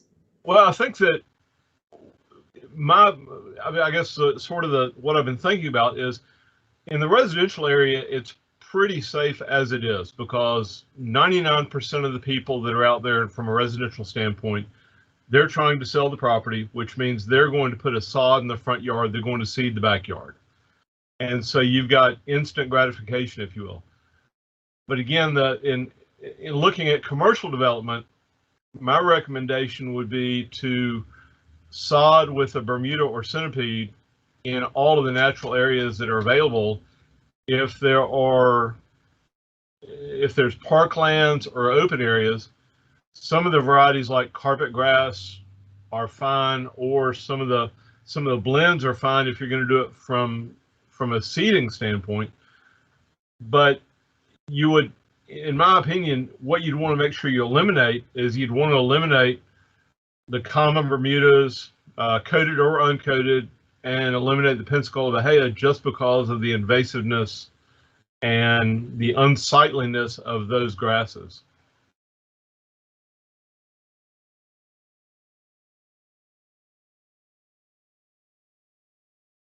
And after Jeff met with Megan and I, we talked about updating the design and development manual since invasive species are now prohibited in that manual. We talked about updating that to list species that could be used and in which areas and which applications. So that's something that we will be working on moving forward as well, to make that a little bit easier for homeowners, builders, business owners in general. Just out of curiosity, the Jeff Hayes, Patrick Adams, on the I'm not sure how many builders actually only sod the front and seed and straw the back, but I guess the majority is sod front and back. But what's your, just out of curiosity, what's your take on fescue? Well, again, a little bit of background. I own a hardware store in Raleigh. Yep. And we sell a boatload of fescue every single fall. Yep. Outside of my horse farm, I probably haven't seeded fescue in any of my situations in the last 25 years. I mean, I do a grazing fescue in one of my pastures, but outside of that, it's not in my yard. So I was just curious. Like, years ago, that was the thing to do for residential, was fescue, but we all know how much water it takes to maintain it through the summertime. So that's a kind of a double negative type of situation. No, it is. And if you go back, I'll say, 15, 20 years, the sod farming was not there. More money was in the production crops than it was in the sod farm. But now if you go around east of 95, every 10 miles, you're going to run across a sod farm. And it's just gotten cost effective for them to do that versus coming in and trying to seed a fescue or even a fescue sod, which there's some of that that's out there, but it just, with climate change being what it is, and with the hybridization of the Bermudas and the centipedes and the zoysias that are out there, those grasses have just become a lot more economical to grow in a sod form than trying to put out a fescue year after year after year after year. Thank you, Jeff. Other questions for Jeff? So thanks, Jeff. I'm just sort of conflicted about grass in general. I think with grasses, it's sort of assumed that every development is going to have full sun, good drainage, and it's flat and smooth graded, which is what grass needs, right, to grow. And we've been seeing a lot of townhomes that are fairly tall. I live in a townhome community, and it's oriented east-west, and they're tall. They're 3 stories tall. So we have some areas that get hard shade. It's not dappled sunlight through tree. It is shaded. And it was assumed that grass would grow there, and the grass is not doing well. And so I often wonder if instead of making these recommendations about what grass to plant, we should be asking people to be more thoughtful about where they are trying to plant grass. And we also have this conflict between, well, we want trees, but trees produce shade. So are you really going to get grass to grow well under trees? And I wonder if we should really be asking, people to expand beds where they can then plant a diversity of plants at different levels. You can have a ground cover, a mid-story, and an upper story versus just this flat grass everywhere. That's just my thought. I don't love that we're even commenting about a type of grass, but I do understand that some people do like grass, and there's a cultural history to having large yards and all of that. So that's just my thought on the matter. Well, I mean, I'll just from my perspective, we moved into a house that was built in 1895. We took out about 2/3 of an acre in the front yard, and I've got Vitex. I've probably got 35 roses. I've got 25 camellias in there, perennials. I've got the multi-story, that you're exactly talking about. The concern I got was at the planning board hearing multiple recommendations that said where grass is appropriate, a warm season grass, and just that broad net that was thrown out there as far as the previous 2 developments I heard. I'm not worried about those. What I worry about is like the Cash Corporate Center, and when that comes to play, where it's going to be an lot of open land. It's going to be the 30-foot area between the sidewalks and the front of the buildings and whatnot, as far as the grasses.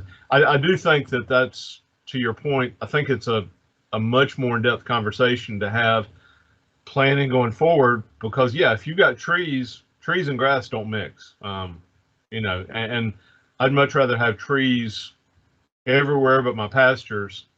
And, I don't want a tree in my pasture, but I don't want to pasture my trees either. So.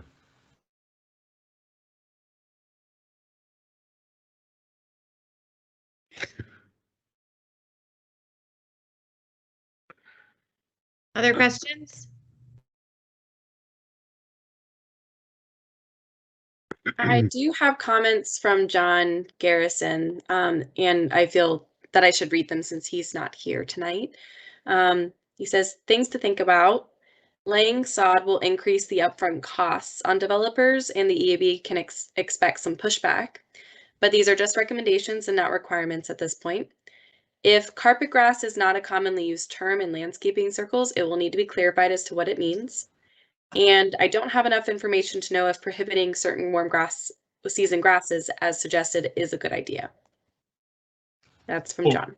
Yeah, so carpet grass is that is a species of grass. That's just not a group or a category. That is a specific that does well in poorly drained soils. It does well in I mean, a lot of golf courses use it in their roughs because it's a low maintenance. It does well in low fertile soils. It's definitely not necessarily advisable in a yard situation because you don't want to cut it lower than about 9 to 10 inches.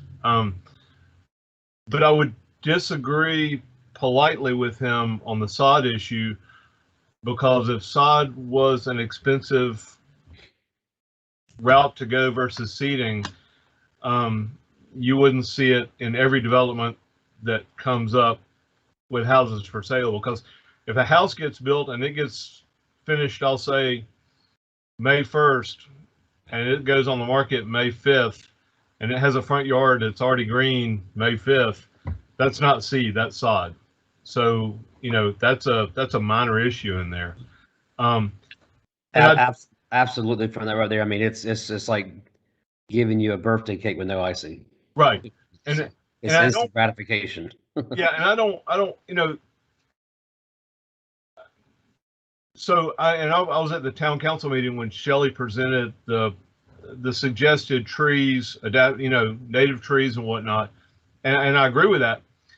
And if you're going to go along those lines, then you can also go along the lines to sit there and say, hey, the last thing anybody in Apex wants is Pensacola Bahia in their yard.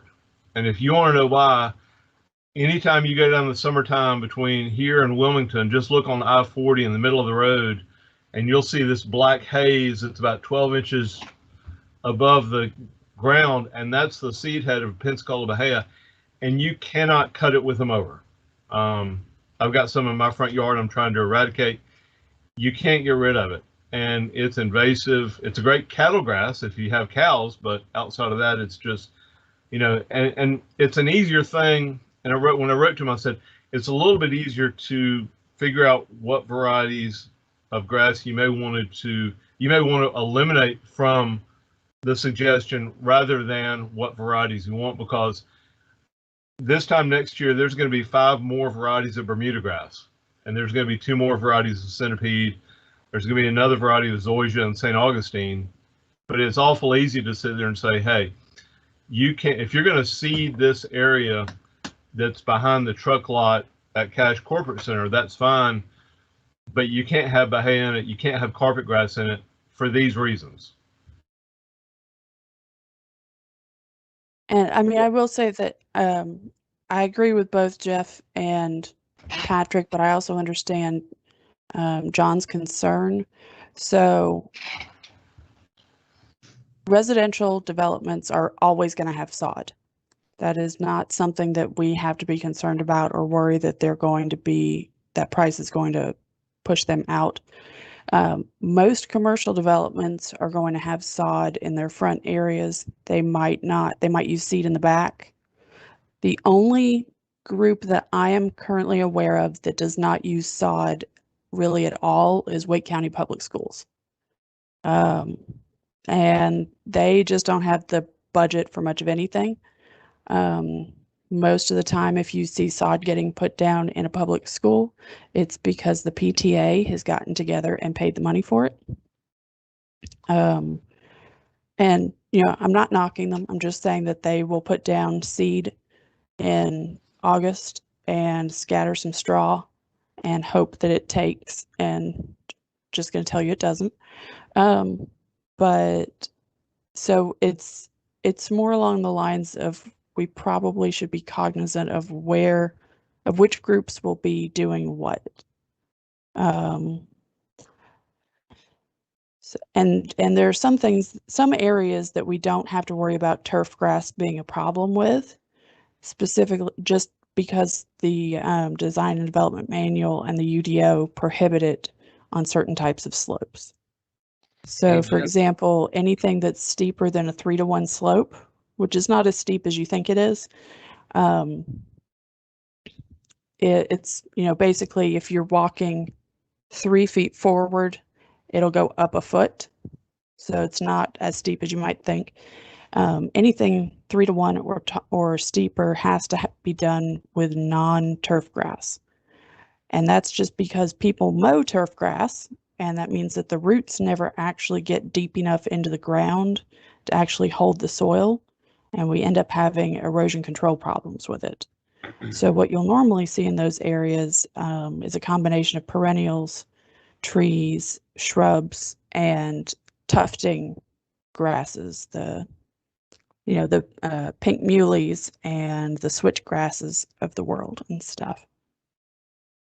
It's generally the flatter, broader areas that get seeded and strawed in the non-residential portions of a development. But I don't think we have to worry about residential developers not putting down their sod. Not anytime soon.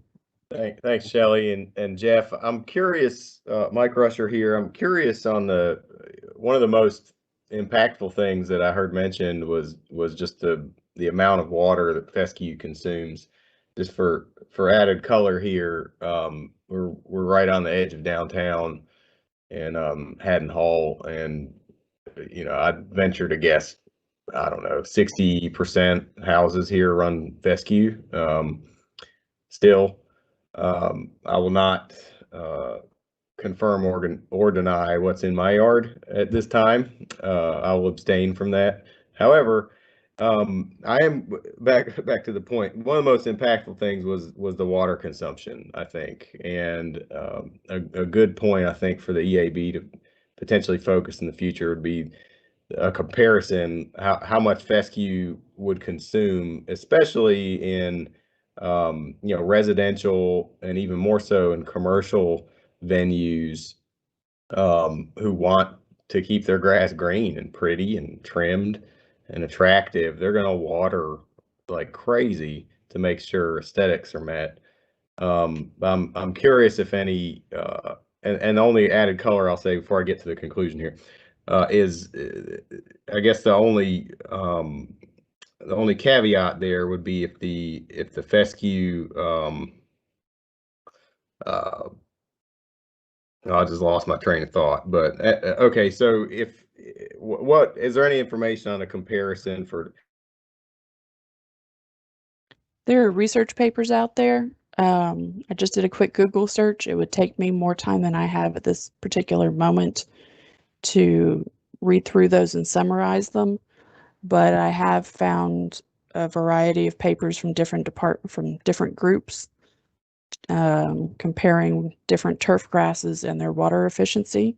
So we could pull some of those together, and I could send them to Megan, and she could send them out to the board, and maybe send them to Jeff and see if he'd be willing to help us look through those and make sense of what we're seeing.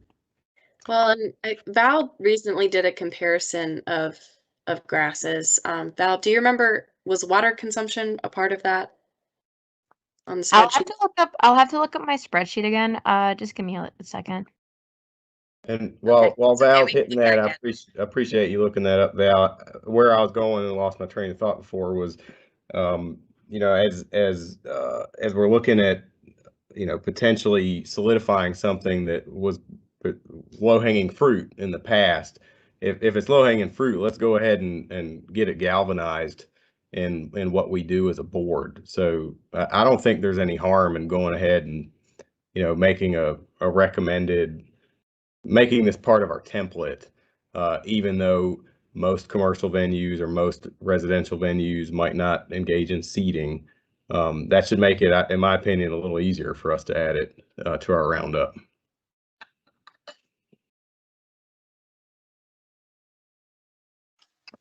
This is Bill. I was just curious, is there a way that we could recommend just simply minimizing lawned areas?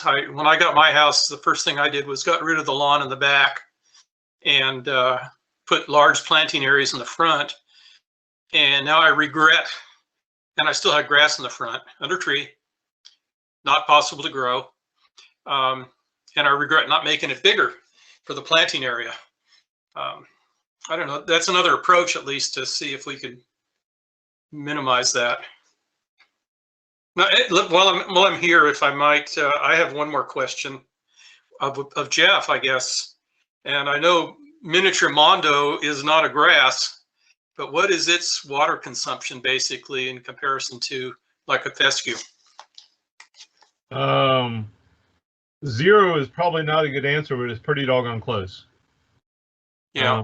I mean, it's got the rhizomes underneath the ground that are pretty good at storing starch and water, and then letting it go when the grass needs it. So it's a darn good grass. It's expensive.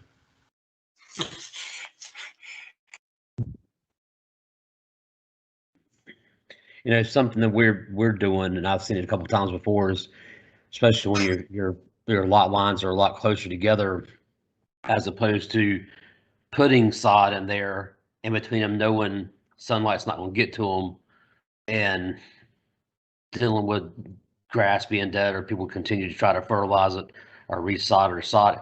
We're putting in river rock in between the units, so then you're not having that issue anymore, and then you just maintain that. But that's it's the grass is always like, if you go, like, I'm pretty sure like 99.9% of builders right now are using the Bermuda commercial. They seem to go with more with fescue, just because it's got that bright green look to it. But I think if we had an opportunity to more so have more control on the type of grassing that goes down on commercial applications, then you cut back on irrigation, you cut back on all the maintenance fertilizer that goes into on the fescues.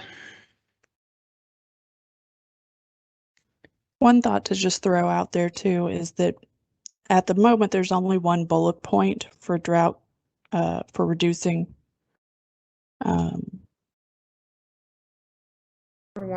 water for plants. So another option to add in there is just an option for developers might be to use drought tolerant native plantings in some areas. At this point, it's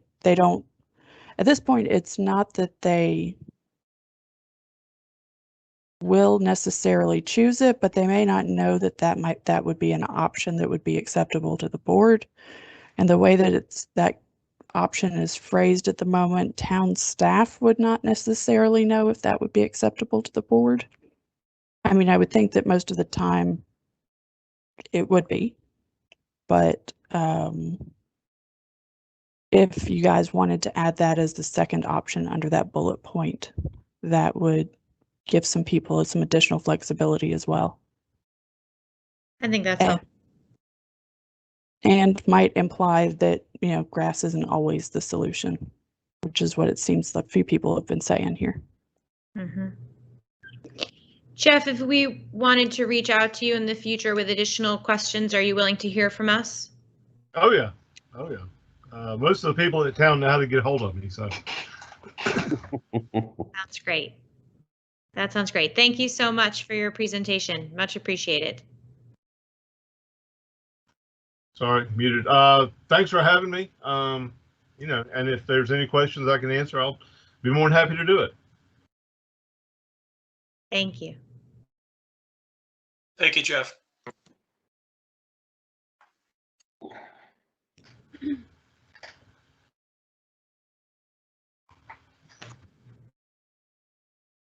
Thanks, Jeff. So what is the action item on this topic? Do we have one? I think probably next meeting we look to see if we're going to edit the suggested zoning conditions list. Does that sound right, Megan? Yeah, and I can go ahead and send you all a summary based off of the discussion tonight.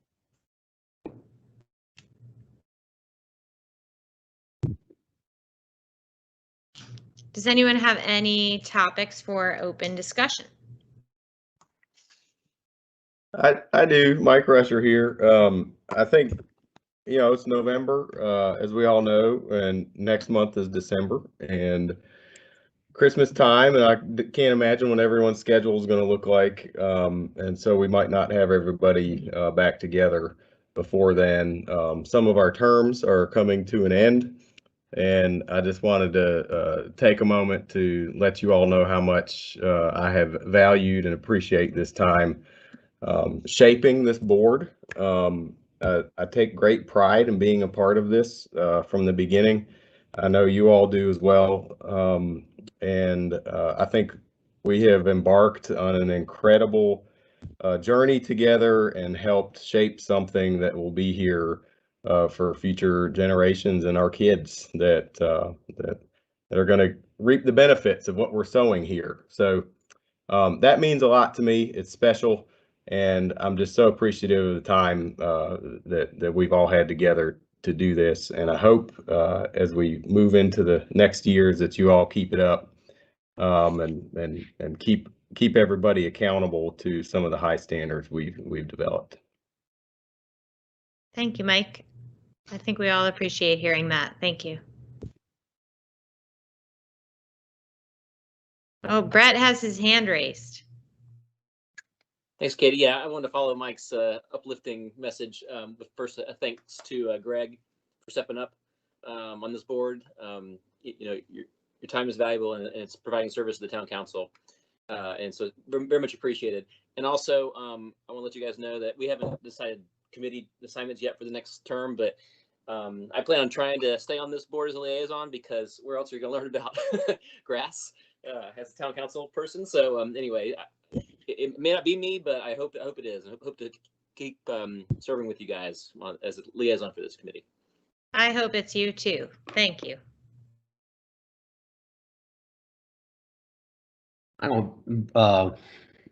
If anybody else wants to carry on with that, I'll. If not, I was going to come back to the grass things real quick. So as far as sod going down and Bermuda going down, I think there's. I would like to see from town, and Stan will understand this as well, these species of grass that is called out for stormwater ponds was to be planted on the slopes and the dams. I will say there's the option of doing, so I think, seed and straw and some of this stuff, but I'm not a fan of seed and straw, period, especially not with stormwater ponds, because as soon as the wind blows, the straw's in the pond, it's got the riser stopped. That's got everything stopped up. So several years back, I started doing sod on all my projects, and when I priced it do sod and not priced it to seed and straw, or priced it to seed and mat. So it obviously, you get quicker germination, you got ground cover, eliminates your stabilization and rilling of the slope. So I would like to see that potentially be a recommendation that I would say developers require to have sod on their ponds versus other stabilization techniques. Hey, Patrick, this is Stan. Yes, sir. We actually do require that now for the inside slope, the outside slope, and the dam of all the SEMs. Yep. So one of the things, mainly for that reason, getting germination, it gets very tricky when you're building a dam, and we want really good compaction so that we don't have any failures. And then the developer throws, grass seed sprinkled on top. It has no chance to grow. So, we probably changed it a year, maybe a little longer than that, to solely specify that sod gets placed exactly for that reason, so that we're not chasing the developer to get germination, and then they complain that they've seeded it, 6 times. So it was always an option before, but now it is a requirement. Well, hopefully you took that revision based off of what I had done a couple years ago. Maybe. But you can't hold me against the ones that I picked up somebody else's budget on. But also with that too is looking at the sod that's being installed in relationship to what's adjacent to the right of way, back of curb, between back curb and sidewalk.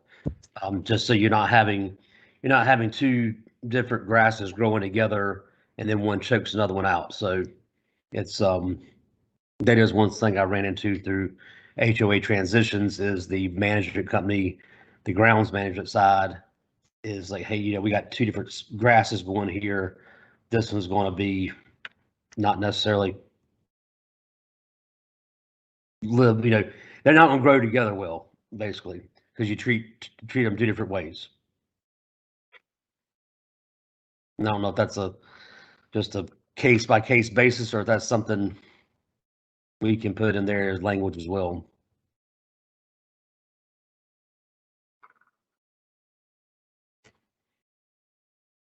And nobody needs to say anything after that.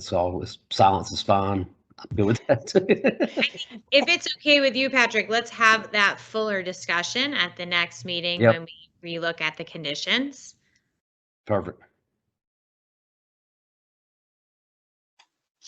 Patrick, I'm interested. You're way ahead of me on all this stuff, and I'm back to my little Mondo grass stuff because I've got miniature Mondo and I have regular Mondo in my yard also.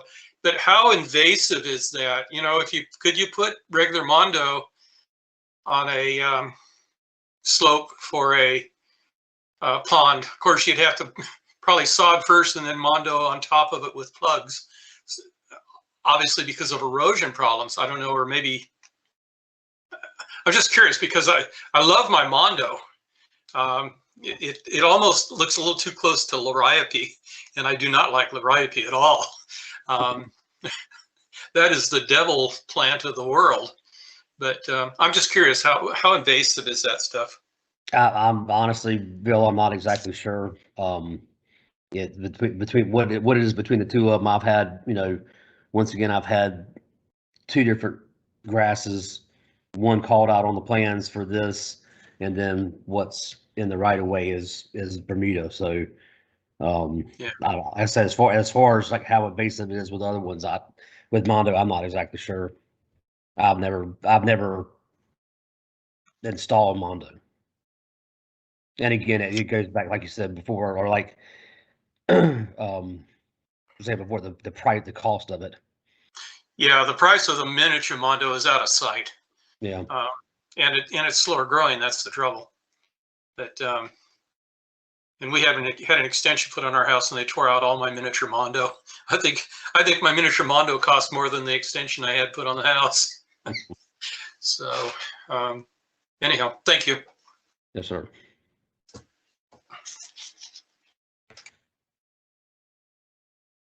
All right. I think we got a couple of agenda items for next meeting set up. Would anyone like to make a motion to adjourn? I think my daughter will. She's asking me what time's dinner, so. Patrick will so move. Do we have a second? Second. Now Mike. it's Mike, right? I will vote in favor. Suzanne? Aye. All right, Patrick, I'm counting on you to follow the motion. Bill? Yes. I will not abstain. I will vote aye. There he is. Kim? We may have lost Kim.